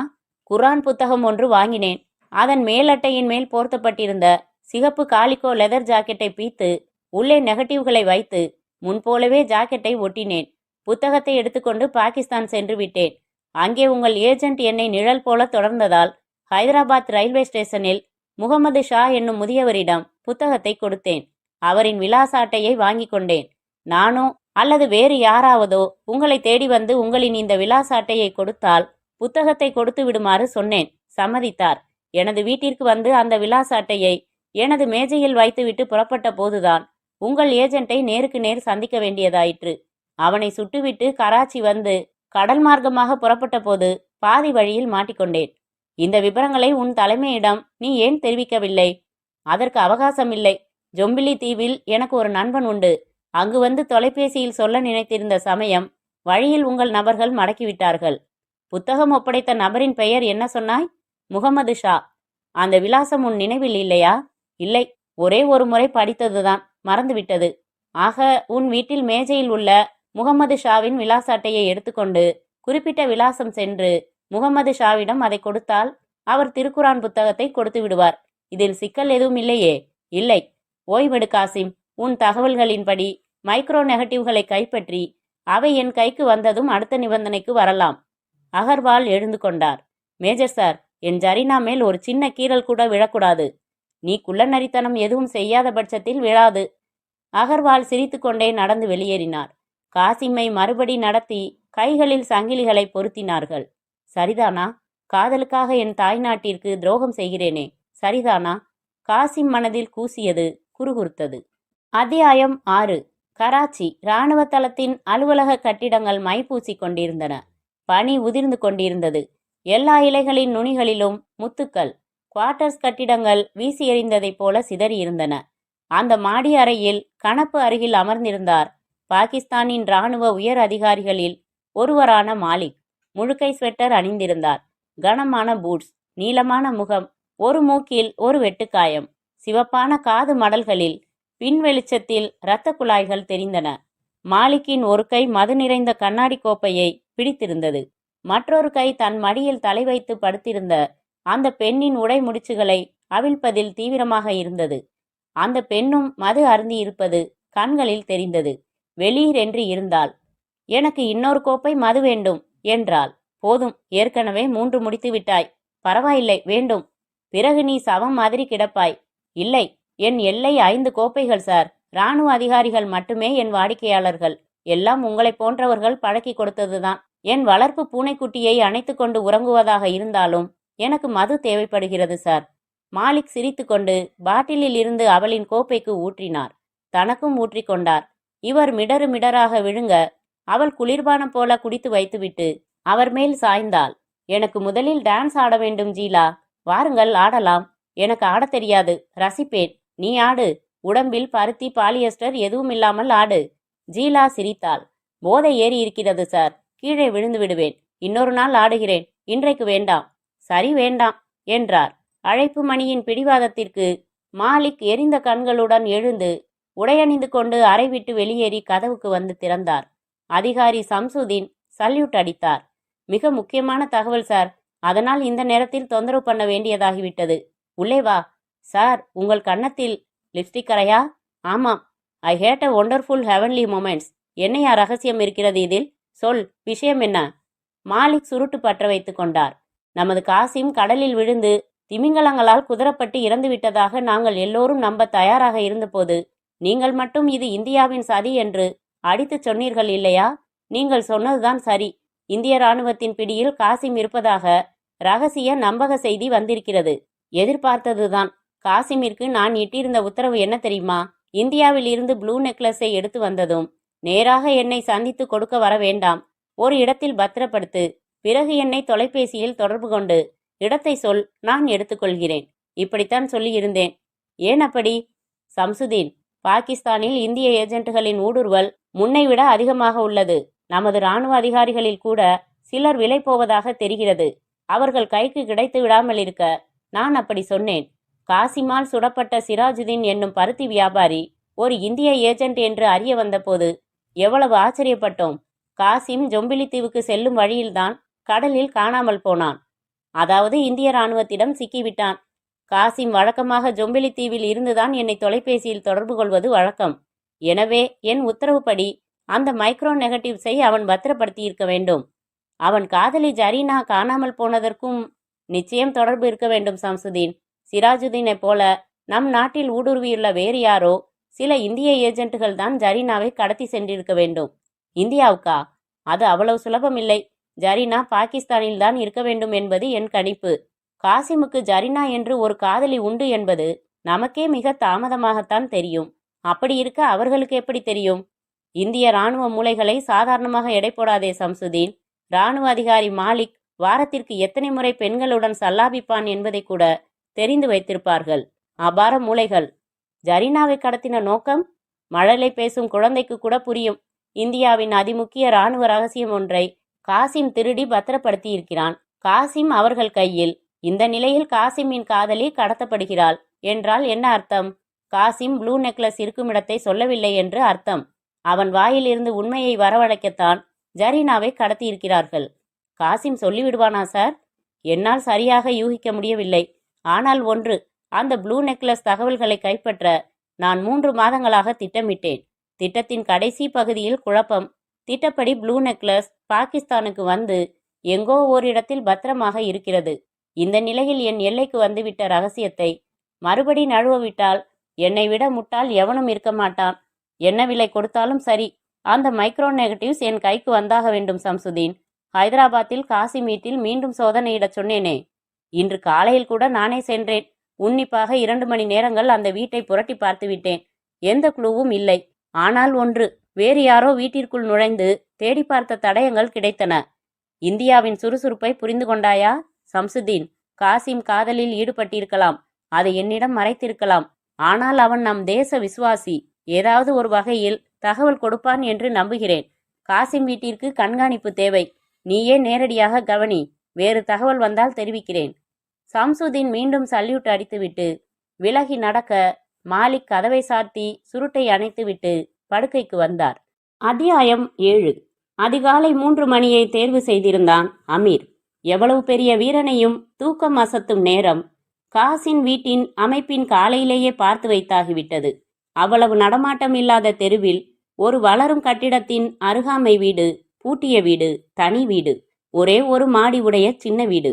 அமீர் தன் அடையாளங்களை சுத்தமாக மாற்றியிருந்தான்.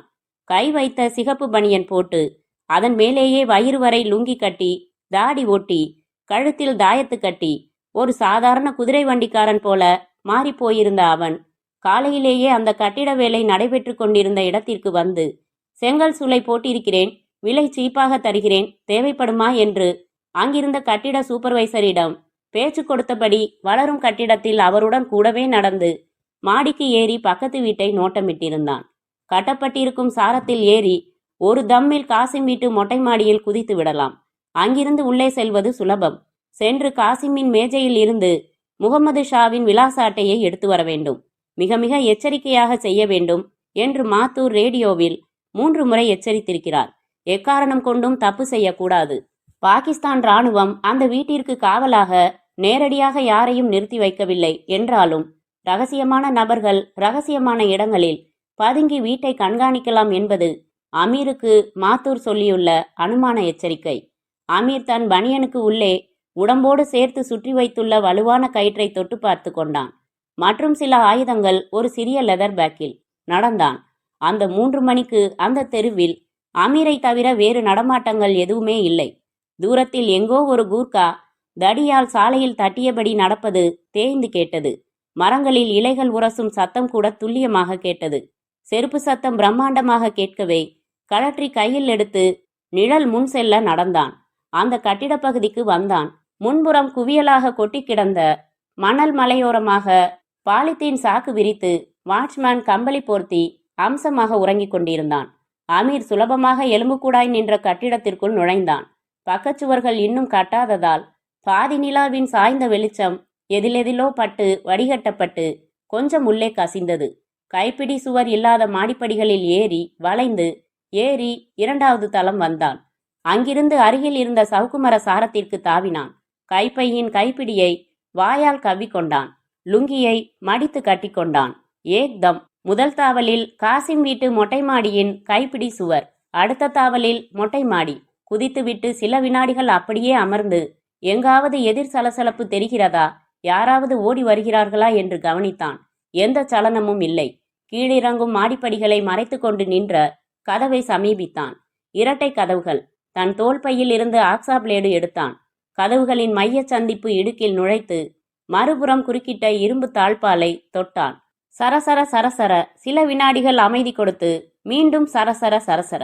அந்த புதிய பிளேடு பழைய தாழ்பாலை சுலபமாக கடுத்தறுத்தது. 6வது நிமிடம் பிடிப்பு விலகி கதவுகள் உள்புறம் மடிந்து திறந்தன. தாவி அணைத்து கொண்டது இருட்டு. ஒரு கையடக்க டார்ச்சை உயிர்ப்பித்துக் கொண்டான். ஒவ்வொரு படியாக இறங்கினான். படிகள் கொண்டை ஊசியாய் நேரெதிர் திசைக்கு வளைந்து இறங்கின. கடைசி படியை தொட்டான். சலவைக்கல் பதித்த தரை செருப்பில்லாத காலை ஜில்லிட வைத்தது. அவனது டார்ச்சின் வட்ட வெளிச்சம் சுவர்களில் தடவி தடவி ஸ்விட்ச் போர்டை தேடியது. கண்டுபிடித்தது. நின்றது. அணுகினான். கிளிக். அறையின் வெளிச்ச வெள்ளம் கண்களை கூச வைத்தது. அது ஒரு சிறிய ஹால் என்பது புரிந்தது. 3 வாசல்கள் தெரிந்தன. அமைப்பை மனதில் பதித்து கொண்டு விளக்கை உடனே அணைத்தான். ஒரு வாசலை குறிவைத்து நடந்தான். கதவு தள்ளி திறந்து வெளிச்சம் அடித்து பார்த்ததில் அது சிறிய சமையலறை. மூடினான். மற்றொன்றை சமீபித்தான். கைப்பிடியை அழுத்தி கதவை திறந்தான். அது அவன் எதிர்பார்த்த காசிமின் படுக்கையறை. டார்ச்சின் வெளிச்ச வட்டம் பொருள் பொருளாய் தாவியது. தரையில் 4-5 ஜோடி ஷூ. சுவரில் மெக்கா புனித மசூதியின் காலண்டர். அல்லாவின் பிரேம் போடப்பட்ட அருள்மொழி. கோட் ஸ்டாண்டில் அவசரமாக விளக்கப்பட்ட உடைகள். தொப்பி, ரெயின்கோட், கட்டில் விரிப்பு, கலைந்த மெத்தை, மர பீரோ, மேஜை. அந்த மேஜையை அடைந்தான்.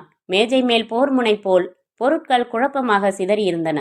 புத்தகங்கள், வரைபடச் சுருட்டல்கள், பேனாக்கள், கால்குலேட்டர், அலட்சியமாக வீசப்பட்ட பாகிஸ்தானிய ரூபாய்கள் கொஞ்சம். நிரம்பி வழியும் ஆஸ்ட்ரே, நடுவில் அந்த ஒற்றை சாவி.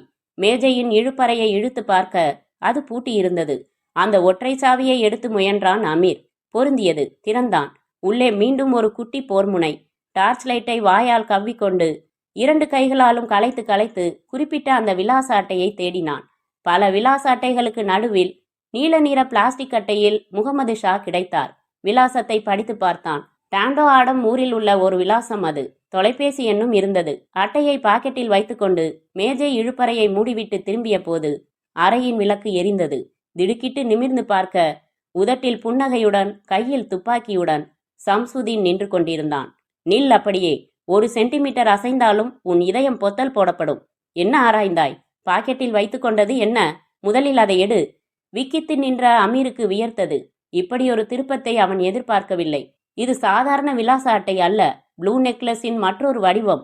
இதை ஒப்படைப்பதும் 32 மைக்ரோ நெகட்டிவ்களை ஒப்படைப்பதும் ஒன்றுதான். கூடாது, தந்துவிடக்கூடாது. இந்த இராணுவ ராட்சசனிடமிருந்து உடனடியாக நாம் தப்பியாக வேண்டும். எப்படியாவது. எப்படி?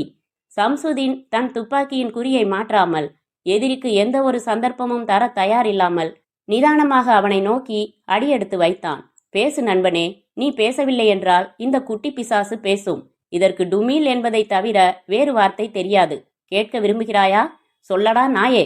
சொடுக்கும் நேரத்தின் பாதியில் தன் கையில் இருந்த லெதர் பேக்கை சம்சுதீனின் முகத்தை நோக்கி ஓங்கி வீச, அந்த தாக்குதலில் இருந்து தவிர்த்து கொள்ள சற்றே அவன் நிலை தடுமாறி பின்னடைந்த பொழுது விடுபட்ட அம்பாக பாய்ந்து ஓடத் துவங்கினான் அமீர். தவறி கீழே விழுந்த துப்பாக்கியை தேட நேரமில்லை சம்சுதீனுக்கு. சம்சுதீன் ஒரு விசிலை ஊதிக்கொண்டே துரத்த அமீர் தான் வந்த மாடிப்படிகள் வழியாக தாவி தாவி ஏறி மொட்டை மாடிக்கு வந்தான். அங்கிருந்து சாரம், அங்கிருந்து கட்டிடம், பிறகு ஓட்டம். சம்சுதீன் அவனை அதே வழியில் விடாமல் தொடர்ந்தான். அமீர் அந்த கட்டிடத்தின் படிகளை பாய்ச்சலாக கடந்து சாலைக்கு வந்து உயர்ந்த ஒரு வேட்டை நாயின் வெறியுடன் ஓடினான். 4-5 ஷூ கால்கள் தன்னை துரத்துவதை உணர முடிந்தது. திசை புரியாமல், நோக்கம் இல்லாமல் தப்பிக்க வேண்டும் என்கிற ஒரே எண்ணத்தில் ஓடிய அமீர் தூரத்தில் எரியும் சிறு நெருப்பை பார்த்தான். அதை குறிவைத்து ஓடினான். மூச்சிரைத்தது. ஓடு, ஓடு, தப்ப வேண்டும், ஓடு. கண்கள் மயங்கியது. ஓடு, ஓடு. அந்த காலடிகள் அவனை சமீபிப்பதை உணர முடிந்தது. ஐயோ, சிக்கினால் தொலைந்தோம். அவன் நழுவிய துப்பாக்கியை மீண்டும் எடுத்ததாக தெரியவில்லை. இல்லையென்றால் இந்நேரம் சுட்டிருப்பான். அல்லது என்னை உயிரோடு பிடிப்பது கூட அவன் நோக்கமாக இருக்கலாம். நான் மாட்டினால் கூட இந்த விலாச அட்டையை அவர்களுக்கு கிடைக்க செய்யக்கூடாது. கிடைத்தால் முகமது ஷாவை சந்தித்து மிரட்டியாவது குரான் புத்தகத்தை பெற்று விடுவார்கள். அதற்குள் இந்திய விலை மதிப்பில்லாத ரகசியம். என்ன செய்ய போகிறேன்? காலடிகள் மிகவும் சமீபித்தன. அதன் ஒளியில் இருந்து 15 அல்லது 20 அடிக்குள் தான் இடைவெளி இருக்க வேண்டும். எந்த நிமிடமும் அது சுருங்கலாம். அந்த நெருப்பு இப்போது சற்று பெரியதாக தெரிய, அதன் அருகில் ஒரு கம்பளி போர்த்தின கிழவன் கூனி அமர்ந்து குளிர் காய்ந்து கொண்டிருப்பது தெரிந்ததும் அந்த யோசனை பளிச்சிட்டது. தன் கால்களில் வேகத்தை கூட்டினான் அமீர். அந்த கிழவன் பதட்டமாக திரும்பி பார்க்க, அமீர் தன் ஓட்டத்தை நிறுத்தாமலேயே அந்த விலாச அட்டையை எடுத்து நொடிப்பொழுதில் நெருப்பை நோக்கி வீசினான். நெருப்பையும் கிழவனையும் தாண்டி ஓட்டத்தை தொடர்ந்தான். அவனுடைய செயலை பின்னால் வந்தவர்கள் பார்த்திருக்க வேண்டும். அதனால் அவர்களின் ஓட்டம் தடைப்பட்டு தயங்கி மீண்டும் தொடர்ந்தது. அந்த ஒரு தயக்கம் அமீருக்கு அதிகமான இடைவெளி ஏற்படுத்தி கொள்ள உதவியது. இன்னும் வேகம் கூட்டினான். ஓடினான் ஓடினான் ஓடினான். அத்தியாயம் 8. அப்புறம் என்றாள் நீரஜா. நான் தப்பித்தது அல்லாவின் கருணையில்தான் என்றான் அமீர் தன் பொய் அடையாளங்களை கலைத்து கொண்டு. அவர்கள் உங்களை பார்த்து விட்டார்களா? ஆமாம், ஆனால் என் சுயமுகத்தை அல்ல. எனக்கென்னவோ பயமாயிருக்கிறது. எந்த நேரத்திலும் ஆபத்து நம்மை சந்திக்கலாம் என்பதை தெளிவாக உணர்ந்துதான் இந்த விபரீத காரியங்களை ஆரம்பத்திலிருந்து செய்து வருகிறேன். அதனால் எனக்கு பயமில்லை. உன் மனதையும் தயார்படுத்திக்கொள் நீரஜா. உன் பயத்தை என் தோளில் தொற்ற வைக்க முயற்சிக்காதே என்ற அமீர் தனது படுக்கையறைக்கு சென்று சக்கர கால்களுடன் இருந்த தன் கட்டிலை நகர்த்தினான். தரையின் விரிப்பை விலக்கினான். தரையோடு இருந்த இரட்டை கதவுகளை சாவி போட்டு திறந்தான். உள்ளே சக்தி வாய்ந்த தகவல் தொடர்பு சாதனம் இருந்தது. அதன் பேட்டரியை ஆன் செய்துவிட்டு ஹெட்போனை தலையில் மாட்டிக்கொண்டான். PK812 ஃப்ரீக்வன்சியை அமைத்தான். Is it PK812? Do you hear? Do you hear? Over. Micro ரிசீவரில் தவழ்ந்து அவன் காதுக்கு கரகரப்பாக பதில் வந்தது. This is PK812. Go ahead young blood. Over. காசிமின் வீட்டில் நடந்த போராட்டத்தையும் தன் தப்பித்தலையும் சுருக்கமாக விளக்கிய பிறகு, ஆனால் முகமது ஷாவின் விலாசத்தை நான் மனதில் பதித்து கொண்டிருந்தேன். டேண்டோ ஆடம் விலாசம். ஹைதராபாத்திற்கு மிக அருகில்தான் அந்த ஊர். ஒரு டாக்ஸி பிடித்து கொண்டு நேரே சென்றேன். முகமது ஷாவை சந்தித்தேன். விலாச அட்டை காட்டினால் ஒழிய புத்தகத்தை தரமாட்டேன் என்று பிடிவாதம் பிடிக்கிறார். அவரை மிரட்டுவதற்கும் வழியில்லை. ஏனென்றால் காசிம் அதை மிக முக்கிய ரகசியம் என்று குறிப்பிட்டதால் தன்னுடைய வங்கி லாக்கரில் வைத்து விட்டாராம். காசிம் சொன்னபடி விலாச அட்டையை கொண்டு வந்தாலோ அல்லது காசிமே நேரில் வந்தாலோதான் ஒப்படைக்க முடியும் என்று கராராய் கூறுகிறார். அவரை மேலும் நெருக்கினால் காவல்துறைக்கு தகவல் சொல்லும் அபாயம் தெரிந்ததால் வேறு வழியின்றி திரும்பிவிட்டேன். அவரிடம் எந்த பொய் நாடகமும் பலிக்காது. மேற்கொண்டு உத்தரவுக்கு காத்திருக்கிறேன். ஓவர். சரி, காசிமின் வீட்டில் உன்னை மடக்கிய இராணுவ வீரர்கள் கராச்சி வரை உன்னை ரகசியமாக தொடரவில்லை என்று நிச்சயம் செய்து கொண்டாய் அல்லவா? ஓவர். அது நிச்சயம். நான் டேண்டோ ஆடம் சென்றுவிட்டு நேரடியாக கராச்சி திரும்பாமல் சுற்று வழியாக 3 விதமாக பயணம் செய்து வந்தேன். என்னை அவர்கள் தொடரவில்லை என்பது சர்வ நிச்சயம். ஓவர். சரி, மேற்கொண்டு என்ன செய்வதென்பதை நான் மேஜருடன் கலந்து ஆலோசித்துக் கொள்கிறேன். எனது அடுத்த உத்தரவு வரும் வரை வெளியில் அதிகம் நடமாடாமல் உனது கடையில் நல்ல பிள்ளையாக ஜவுளி வியாபாரம் பார். அப்புறம் அந்த பெண் ஜரீனா எப்படி இருக்கிறாள்? ஓவர். தப்பிக்க முடியாத தனது சூழ்நிலையை உணர்ந்து எந்த சிரமமும் கொடுக்காமல் ஒத்துழைக்கிறாள். ஓவர். அவளை வைத்திருக்கும் இடத்தில் போதுமான பாதுகாப்பு இருக்கிறதில்லையா? ஓவர். நாம் அனுமதித்தால்தான் காற்றும் சத்தமும் உள்ளே நுழைய முடியும். எனது கடையின் பழைய உபயோகத்தில் இல்லாத கோடவுன் அது. அவளை கவனித்துக் கொள்ளும் நபரை இன்னொரு யங் பிளட்டாக நீங்கள் கருதலாம். அவ்வளவு தூரம் என் நம்பிக்கைக்குரியவன்.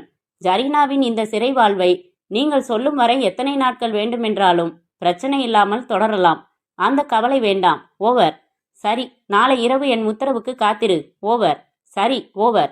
ஹெட்போனை கழற்றினான் அமீர். சிஸ்டத்தை அணைத்தான். முன்போல மூடினான்.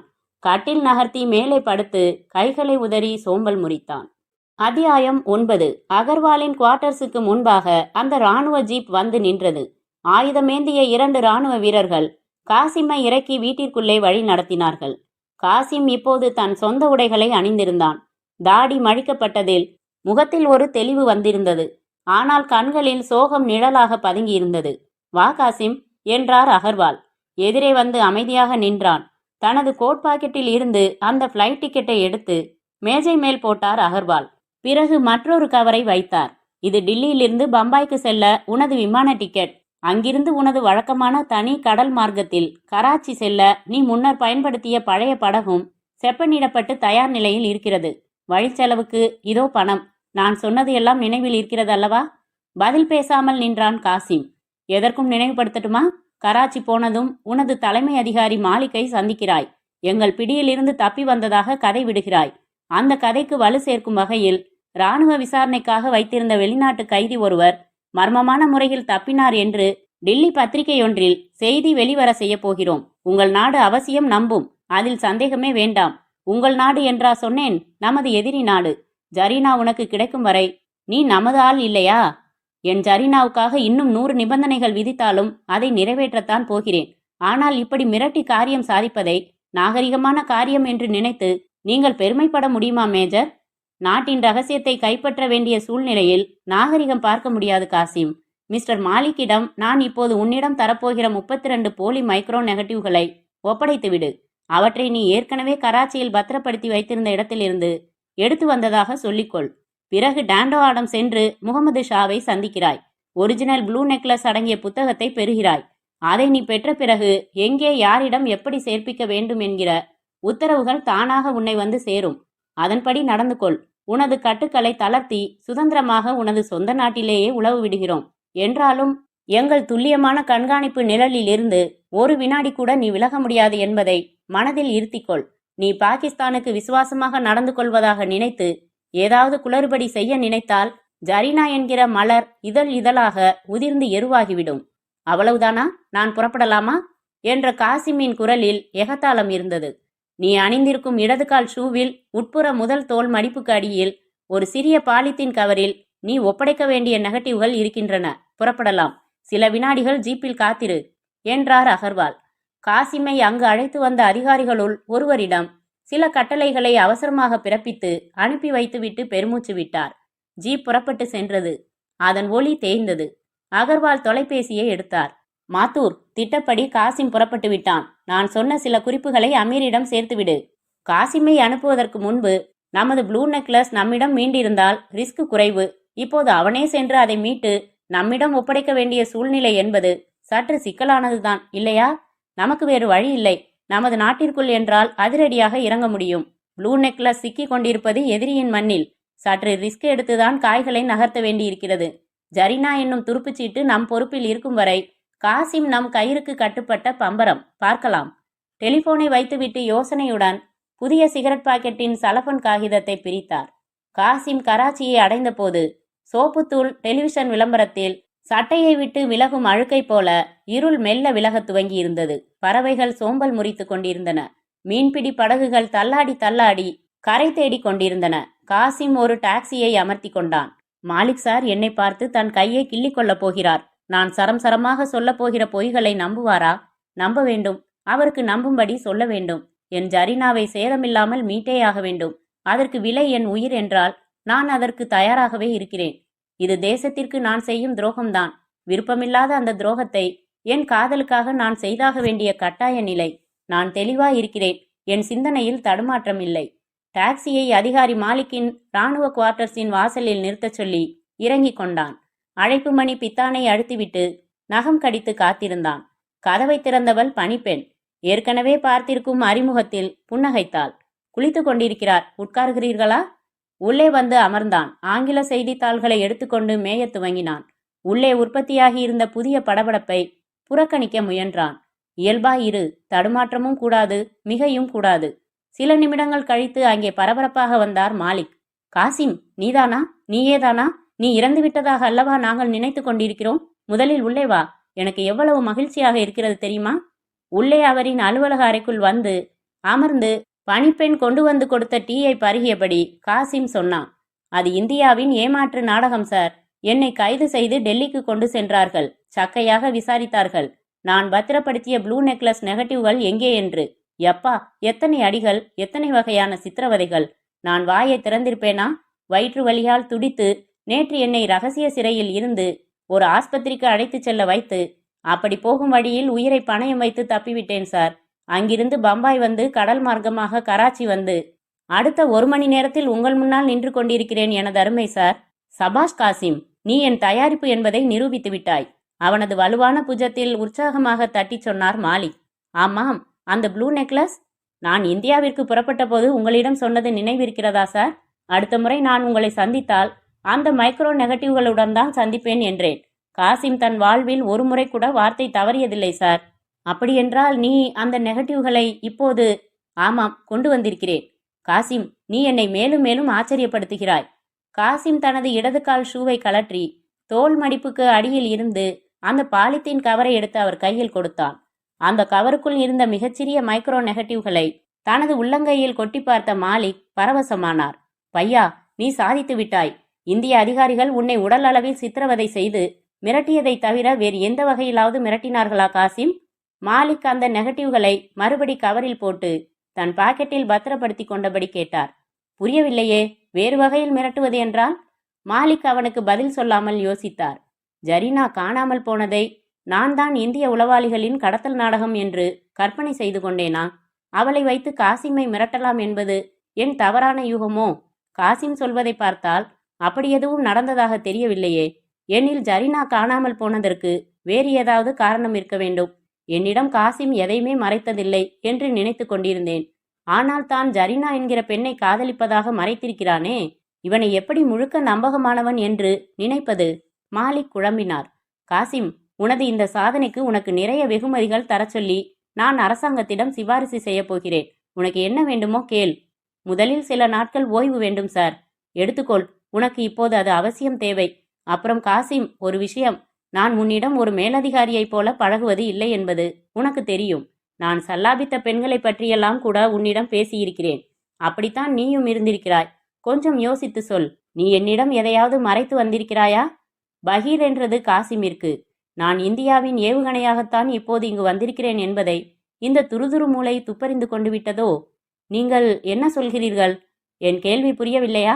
என்ன பதில் சொல்வதென்று புரியவில்லையா காசிம்? சார், நான் உங்களிடம் ஒரே ஒரு சொந்த அந்தரங்கமான விஷயத்தை மறைத்திருப்பது உண்மைதான். அதற்கு காரணம் பயம். அந்த பயத்திற்கு காரணம் உங்கள் கொள்கை. என்ன கொள்கை?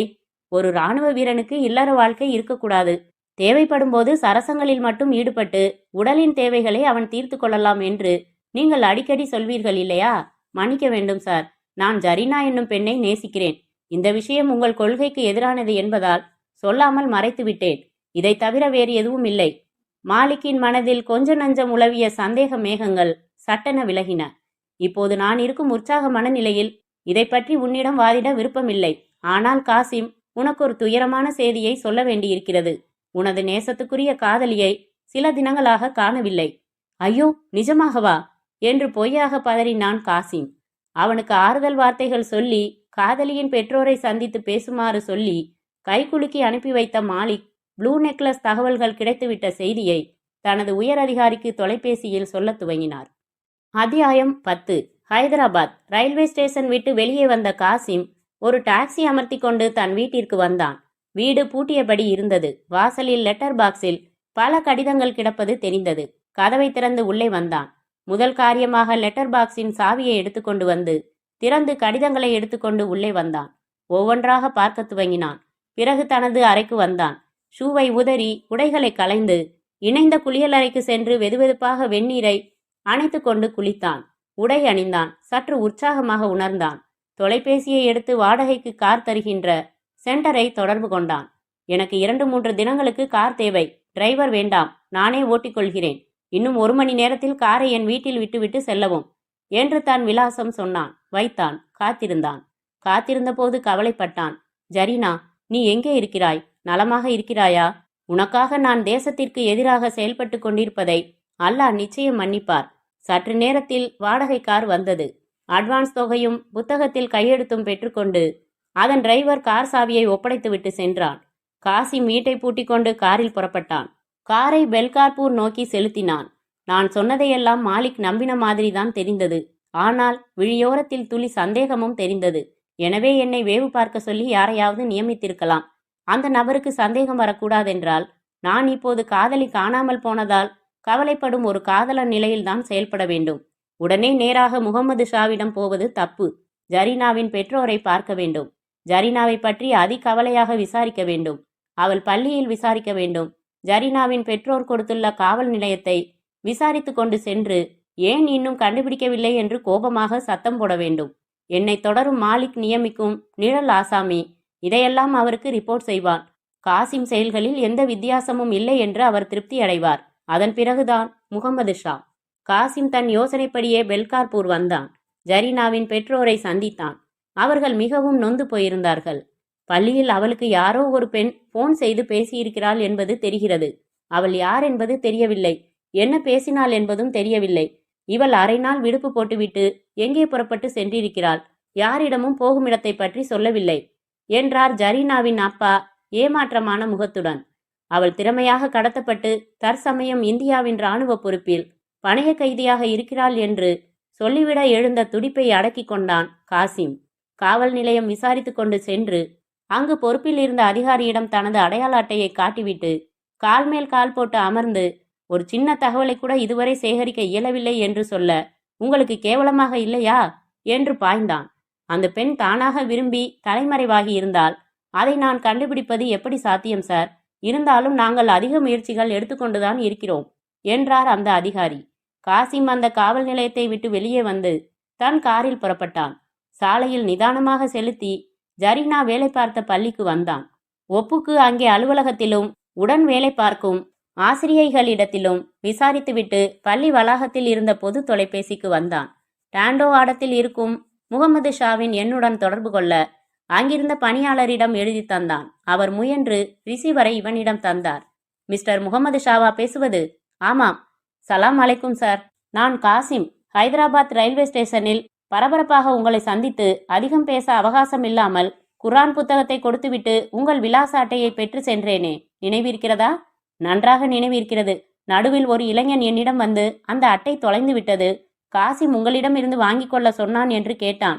நீ முக்கியமான ரகசியம் என்று சொல்லி நிபந்தனைகளையும் உறுதியாக சொல்லி இருந்ததால் நான் தர மறுத்துவிட்டேன். தெரியும் சார். இன்றைக்கு மாலை நான் தங்கள் வீட்டிற்கு வந்து பெற்றுக்கொள்ளட்டுமா சார்? நல்லது, நான் வீட்டில்தான் இருப்பேன். நன்றி சார். காசிம் போனை வைத்துவிட்டு உரிய தொகையை கொடுத்துவிட்டு அந்த பள்ளியை விட்டு விலகினான். ஒரு உணவு விடுதியில் சாப்பிட்டுவிட்டு புறப்பட்டான். 2 மணி நேர கார் பயணத்தில் ஹைதராபாத் வந்து நல்ல பிள்ளையாக தன் வீட்டின் வாசலில் காரை நிறுத்திவிட்டு உள்ளே வந்து கதவை சாத்தி கொண்டான். அருகில் இருந்த ஜன்னலின் 4 கதவுகளில் ஒன்றை மட்டும் ஒரு கோடளவிற்கு திறந்து தன் கண்ணை வைத்து பார்த்தான். அந்த கருப்பு நிற மோட்டார் பைக் என்ஜினை தூரத்தில் அணைத்துவிட்டு சத்தமில்லாமல் உருண்டு அவன் வீட்டிற்கு எதிர்ப்புறம் சற்று தள்ளி நின்றது. அதிலிருந்து முகம் முழுக்க மறைக்கும்படி ஹெல்மெட் கவசம் அணிந்திருந்தவன் இறங்கி சாத்தப்பட்ட தன் வீட்டு கதவை பார்ப்பதை பார்த்தான் காசிம். இவன்தான் மாலிக் நியமித்த நிழல். காலையில் இருந்து அங்கங்கே என் கண்ணில் தென்பட்டவன். போடா, போய் அவருக்கு ரிப்போர்ட் செய். அப்புறம் வண்டியை எங்காவது ஒளித்து வைத்துவிட்டு நீயும் எங்காவது மறைந்து நின்று நான் வீட்டை விட்டு மறுபடி புறப்படும் வரைக்கும் காத்து கொண்டே இரு. ஆனால் காசிம் உன்னை விட அனுபவஸ்தன். காசிம் ஜன்னலை மூடிவிட்டு தன் அறைக்கு வந்தான். உடை மாற்றிக்கொண்டான். பீரோவில் இருந்து மேக்கப் பாக்ஸ் எடுத்து வைத்தான். திறந்தான். கிளவுஸ் அணிந்தான். ஆரம்பித்தான். 1/2 மணி நேரத்தில் காசிம் தலையும் தாடியும் நரைத்த, கண்ணாடி அணிந்த, முகத்தில் சுருக்கங்கள் விழுந்த ஒரு வயோதிக கிழவனாக உருவம் மாறியிருந்தான். நேரம் பார்த்தான். 3. ரயிலில் சென்றால் டாண்டோ ஆடம் சரியாக 1 மணி நேர பயணம்தான்.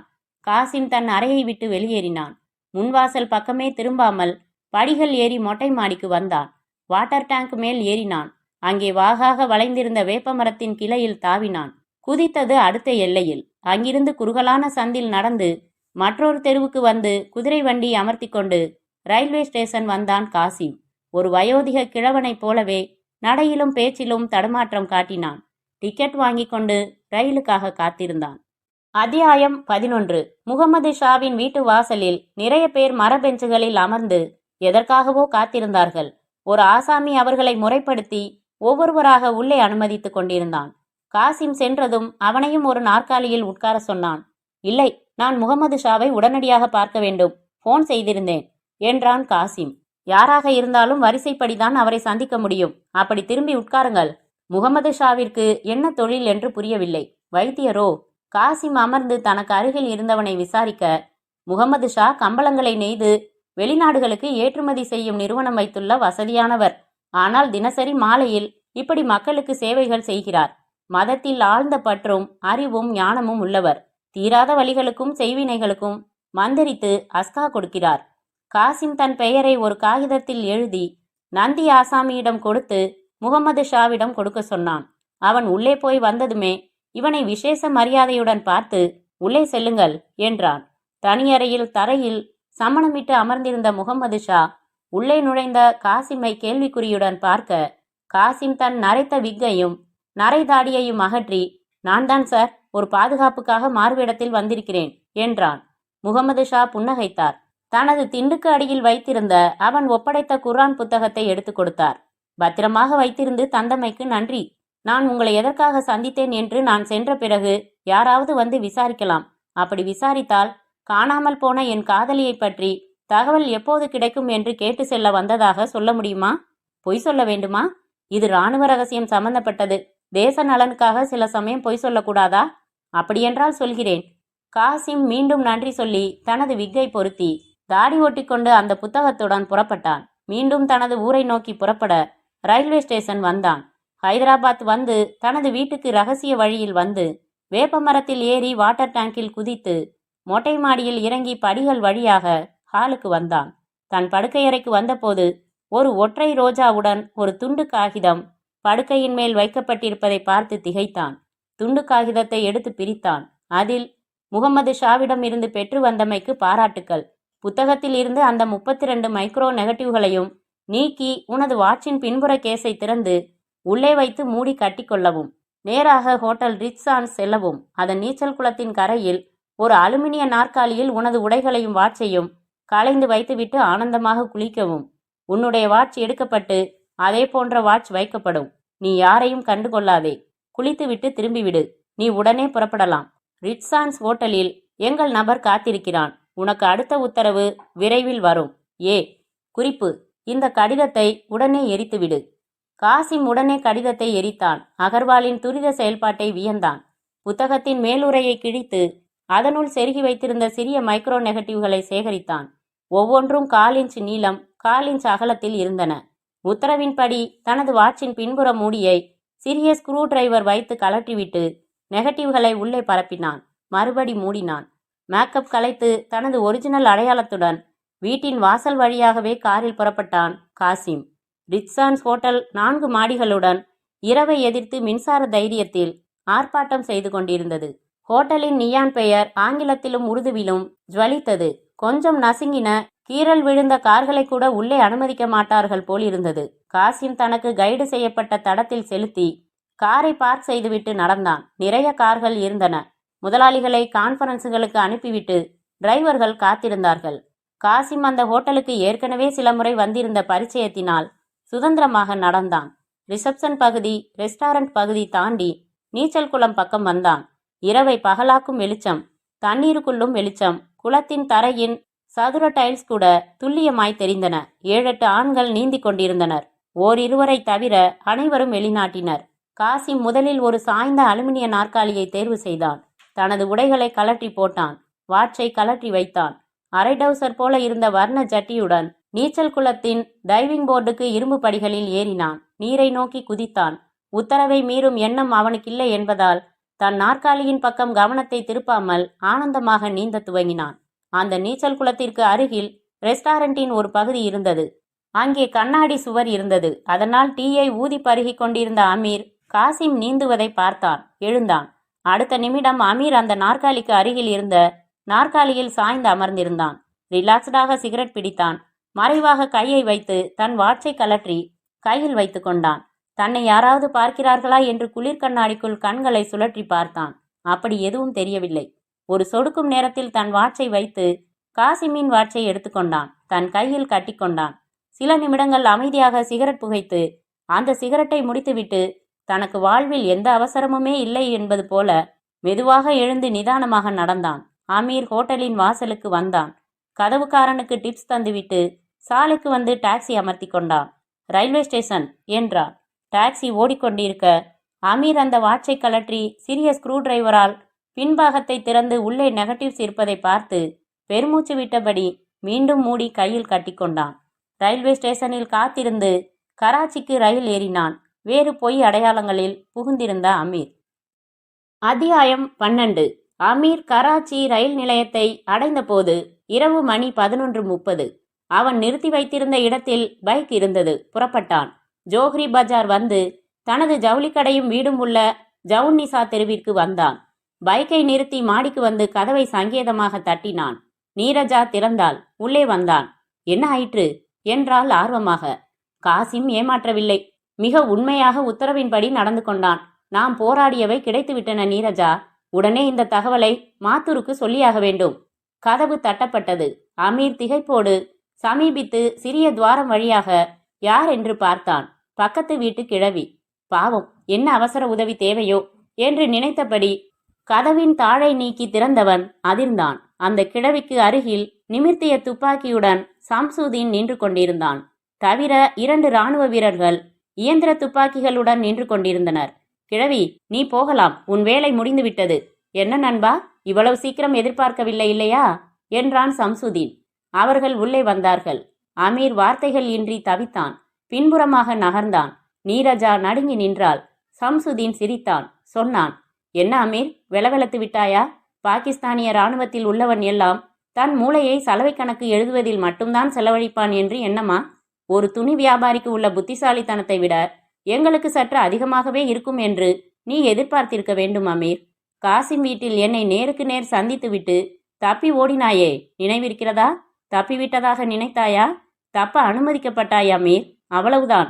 நீ ஓட வேண்டும், நாங்கள் உன்னை துரத்த வேண்டும். பாதி வழியில் நாங்கள் சோர்ந்து விட வேண்டும். நீ திறமையாக தப்பிவிட்டதாக நினைத்து ஓடிவிட வேண்டும். இது செட்டப் அமீர். ஆனாலும் நான் மட்டும் ரகசியமாக தொடர்ந்தேன் அமீர். பிறகு நீ யார் என்ன என்பதை விசாரித்து வைத்துக்கொண்டு உன்னை கண்காணிக்க துவங்கினோம். இந்த மாதிரி ஒரு சந்தர்ப்பத்திற்காகத்தான் காத்திருந்தோம். காசிம் கழட்டி வைத்த வாட்சை மாற்றி எடுத்து வந்து விட்டாயே அமீர், எங்கே கொண்டா? அதில் அப்படி என்ன இருக்கிறது என்று பார்க்கலாம். அமீர் அசையாமல் நின்றான்.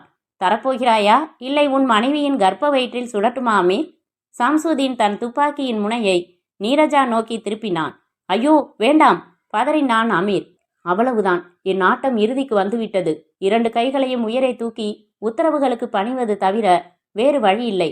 தலைக்கு மேல் தொங்கும் கத்தியை உணர்ந்தபடிதான் ஒவ்வொரு வினாடியையும் கடத்தி வந்தேன். அது எப்போது வேண்டுமானாலும் இறங்கும் என்பது தெரியும். மாட்டிக்கொள்ளாமலேயே காலம் பூராவும் இந்திய ஏஜென்ட்டாக செயல்பட முடியும் என்று நினைத்ததில்லை. என்றாவது ஒரு நாள் சிக்க நேரலாம் என்பது தெரியும். இன்றைக்கு சிக்கியாகிவிட்டது. தலைமேல் கத்தி இப்போது இறங்கியாகிவிட்டது. ஒத்துழைப்பதை தவிர வேறு வழியே இல்லை. எதிர்த்தால் இந்த துப்பாக்கி என்னையும் நீரஜாவையும் சல்லடையாக துளைக்க தயக்கம் காட்டாது. அமீர் தான் கட்டியிருந்த வாட்சை மௌனமாக கழற்றி கொடுத்தான். சம்சுதீன் வாங்கி திறந்து நெகட்டிவ்களை பார்த்து தலையசைத்து கொண்டு மூடி தன் கையில் கட்டிக்கொண்டு, சரி, இனி அவசர கேள்விகள். ஜரீனாவை திறமையாக கடத்தியது நீதானே? எங்கே அவளை அழைத்து வைத்திருக்கிறாய்? அமீர் சொன்னான். உனக்கு உத்தரவு கொடுப்பவர் யார்? எப்படி தொடர்பு கொள்கிறாய்? அமீர் சொன்னான். உள்ளே வந்தவனை வா காசிம் என்றார் மாலிக். எரிந்து கொண்டிருக்கும் கணப்பு அருகில் அமர்ந்திருந்தார். கையில் மதுக்கோப்பை. அருகில் 4 இராணுவ வீரர்கள் கைகளில் இயந்திர துப்பாக்கிகளுடன் வரிசையாக நின்றார்கள். காசிம் தன் உதறலை மறைத்து, எதற்காக என்னை உடனே வரச் சொன்னீர்கள் சார் என்றான். கிண்ணத்தில் இருந்த இளம் மஞ்சள் திரவத்தை காலி செய்த மாலிக், உனக்கு ஒரு பரிசு கொடுக்கத்தான் என்றார். பரிசா? பின்னே, நமது தேசத்திற்காக எவ்வளவு உண்மையாக உழைத்திருக்கிறாய், உனக்கு பரிசு தருவதில்லையா? அமைதியாய் நின்ற காசிம் மனதில் திகில் பரவ துவங்கியது. எல்லாம் தெரிந்து விட்டதோ? என்ன காசிம் திகைக்கிறாய்? இந்த உலகத்திலேயே யாராலும் உனக்கு தர முடியாத பரிசை நான் தரப்போகிறேன். காணாமல் போன உன் ஜரீனாதான் அந்த பரிசு. ஜரீனா? வியந்தான். என்ன சொல்கிறார்? அவளை அழைத்து வாருங்கள். அடுத்த அறையில் இருந்து 2 வீரர்கள் ஜரீனாவை நடத்தி வந்தார்கள். காசிமை பயத்துடன் பார்த்தாள் அவள். காசிம் உற்சாகம், வியப்பு, பயம் எல்லாம் மோத அவளை நோக்கி அடியெடுத்து வைக்க, நில் என்றார் மாலிக். இன்னும் ஒரு அடி அவளை நோக்கி எடுத்து வைத்தால் உன் காதலி சுடப்படுவாள். உறைந்து நின்றான். காசிம், இந்திய ஏஜென்ட் அமீரை பிடிக்கும் வரை நான் உன்னை மிக மிக நம்பிக்கொண்டிருந்தேன் தெரியுமா? ஜரீனாவை கடத்தி இங்கேயே வைத்துக்கொண்டு அவளை இந்தியாவிற்கு கொண்டு வந்து விட்டதாக உன்னை நம்ப வைத்து உன் காதல் பலவீனத்தை சாதகமாக பயன்படுத்தி உன் தேச விசுவாசத்தையே குழி தோண்டி புதைக்க வைத்து விட்டார்களே, நியாயமா? அதற்கு நீ ஒத்துழைத்திருக்கலாமா காசிம்? சார் சார் என்றான். தவித்தான். உனக்கு பயிற்சி அளித்து தயார்படுத்திய நான் முக்கியமாக படவில்லை. நீ பிறந்து வளர்ந்த தேசம் முக்கியமாக படவில்லை. இந்த பெண் ஒருத்திதான் முக்கியமாக போய்விட்டாள். எவ்வளவு சுலபமாக விலை போனாய் நீ. அப்படி இவளிடம் என்னதான் இருக்கிறது காசிம்? காசிம் எச்சில் விழுங்கினான். மாலிக் சைகை காட்ட 2 பேர் காசிமை இறுக்கமாக பிடித்து கொண்டார்கள். காசிம் ஏன் என்று புரியாமல் பார்க்க, அப்படி என்ன இருக்கிறது என்று எல்லோரும் தெரிந்து கொள்ளப் போகிறோம் காசிம் என்றார் மாலிக். ஒரு சிப்பாய் ஜரீனாவை நெருங்கினான். அவள் நடுங்கினாள். 2 பேர் அவளை அழுத்தி பிடித்து கொள்ள அவன் அவள் உடம்பில் இருந்து ஒவ்வொரு ஆடையாக உருவத் துவங்கினான். இல்லை, வேண்டாம், என்னை எது வேண்டுமானாலும் செய்யுங்கள், அவளை மானபங்கப்படுத்தாதீர்கள். ஐயோ வேண்டாம், கதறினான் காசிம். திமிரினான். கண்கள் சிவந்தான். தொடரும் அலங்கோலத்தை அவனால் தடுக்க இயலவில்லை. பதறி துடித்த ஜரீனாவின் கண்களில் சற்று தள்ளி இருந்த பழத்தட்டில் இருந்த கத்தி பட்டது. கிட்டத்தட்ட நிர்வாண நிலைக்கு வந்து கொண்டிருந்த அவள் ஒரு உச்சக்கட்ட உதறலில் பாய்ந்த அந்த கத்தியை எடுத்து 1, 2 என்பதற்குள் தன் வயிற்றில் சக்கென்று செருகிக் கொண்டு ரத்தம் பீச்சி அடிக்க தரையில் சரிந்தாள். சற்று நிதானித்துவிட்டு அவள் இமைகள் மூடின. அவள் மானமுள்ளவள் காசிம். ஆனால் நீ? இறந்து கிடந்த ஜரீனாவையை பார்த்து கொண்டிருந்தான் காசிம். உன்னை இப்படி பார்க்கத்தானா நான் தேச துரோகத்திற்கும் துணிந்தேன்? இது கொடுமை ஜரீனா. அப்போது சம்சுதீன் உள்ளே வந்தார். பார்த்தார். நிலைமையை புரிந்து கொண்டார். மாலிக் அருகில் வந்து அமைதியாக நின்றார். சம்சுதீன், நாம் எதுவும் செய்யவில்லை. ஒரு நேர்மையான துணிச்சலான நம் காசிமை அப்படி ஆட்டி வைக்கும் ரகசியம் என்ன என்று ஆராய சொன்னேன். மானம் போவது தாங்காமல் தற்கொலை செய்து கொண்டு விட்டாள். அமீரை கைது செய்து காவலில் வைத்து விட்டீர்கள் இல்லையா? நான் சொன்னபடி செயல்பட்டீர்களா? நீங்கள் சொன்னபடியே துப்பாக்கி முனையில் அமீரை அவனது ரேடியோவில் இந்தியாவில் மாத்தூரை தொடர்பு கொள்ள சொன்னேன். நெகட்டிவ்களை கைப்பற்றி விட்டேன். உங்களிடம் பைலட் ஆபீசர் மூலம் கொடுத்தனுப்புகிறேன் என்று சொல்லச் சொன்னேன். சொல்லிவிட்டான். Very good. எங்கே நெகட்டிவ்கள்? சம்சுதீன் தன் பாக்கெட்டில் இருந்து ஒரு சிறிய கவரை எடுத்து நீட்டினார். வாட்சில் இருந்து எடுத்த 32 இதில் இருக்கிறது. வாங்கி கொண்ட மாலிக், நல்லது, இவை அத்தனைக்கும் நாளைக்கு பிரதி எடுத்துக்கொண்டு இவற்றை அமீரை விட்டே பைலட் ஆபீசரிடம் கொடுத்து அனுப்ப செய்யுங்கள். தன் ப்ளூ நெக்லஸ் ரகசியம் காப்பாற்றப்பட்டு விட்டதாக இந்தியா நினைக்கட்டும். காசிம் நிமிர்ந்தான். என் கண் முன்னால் என் காதலியை மானபங்கப்படுத்தி தற்கொலை செய்து கொள்ள வைத்த இராணுவ பிசாசே, உன்னுடைய திட்டம் வெற்றி அடைவதா? கூடாது. நான் இறந்தாலும் சரி. காசிம் அசாத்திய வேகத்தில் தன்னை விடுவித்து கொண்டு மாலிக்கை நோக்கி ஓடி வருவான் என்றோ, அவர் கையில் பிடித்திருந்த அந்த நெகட்டிவ்ஸ் அடங்கின கவரை சட்டென்று பறிப்பான் என்றோ யாரும் எதிர்பார்த்திருக்கவில்லை. ஷூட் ஹிம் என்று கத்தினார் மாலிக். சடசட சடவென சுடப்பட்டான் காசிம். ஆனால் அதற்கு முன்னால் அந்த கவரை அருகே எரிந்து கொண்டிருந்த கணப்பில் வீசிவிட்டிருக்க 32 நெகட்டிவ்களும் மிக உடனே கருகி முடிந்தன. காசிம் அலற சந்தர்ப்பமில்லாமல் சரிந்தான். அவனது கடைசியான ஞாபக இழையிலும் புன்னகைக்கும் ஜரீனாவின் முகமே இருந்தது. மாலிக் மற்றும் சம்சுதீன் அதிர்ச்சியில் மாறாமல் நின்றிருந்தார்கள். அந்த சிறப்பு சிறையில் இரும்புச் சங்கிலிகளால் பிணைக்கப்பட்டு அமீர் நின்று கொண்டிருந்தான். மாலிக் அவன் முகத்தில் தன் புகையை ஊதினார். அமீர், உனக்கு உனது ஒரே மகன் வேண்டும். அழகான மனைவி நீரஜா வேண்டும். அவள் வயிற்றில் வளர்ந்து வரும் அடுத்த வாரிசு வேண்டும். பாகிஸ்தானுக்கு நீ செய்த துரோகத்திற்கு மன்னிப்பு வேண்டும். இது அத்தனையும் சாத்தியம் நான் சொல்வது போல நடந்தால் என்றார். என்ன செய்ய வேண்டும்? இன்று முதல் நட்பு நாடாக நீ நினைத்த இந்தியாவை எதிரியாக நினைக்க வேண்டும். மாத்தூருடன் உன் தொடர்பை நல்ல விதமாக வைத்துக்கொண்டு பாகிஸ்தான் பற்றி நாங்கள் தரப்போகிற தவறான தகவல்களை அவர்களுக்கு கடத்த வேண்டும். பிறகு ஒரு பெரிய திட்டத்தோடு உன்னை நாங்கள் இந்தியாவுக்கு அனுப்பி வைக்கப் போகிறோம். அந்த ப்ராஜெக்டை வெற்றிகரமாக முடித்து வர வேண்டும். ப்ளூ நெக்லஸ் நெகட்டிவ்களை விமான நிலையத்தில் உன்னை கண்காணிப்பதைப் போலப்பட்டதால் நீயே எரித்து விட்டதாக சொல்ல வேண்டும். நிறைய ஒத்துழைப்பு தேவைப்படுகிறது அமீர். அமீர் மௌனமாக இருந்தான். நீரஜா தேவையா இல்லையா என்று கேட்டு கேட்டு அமீரின் மூளை சலவை செய்யப்படுவது தொடர்ந்தது. ஒரு கட்டத்தில் அமீர் சரி என்றான். உளவு விவகாரம் ஒரு தொடர்கதை. இப்போதைக்கு வைக்கலாம் ஒரு முற்றுப்புள்ளி. முற்றும்.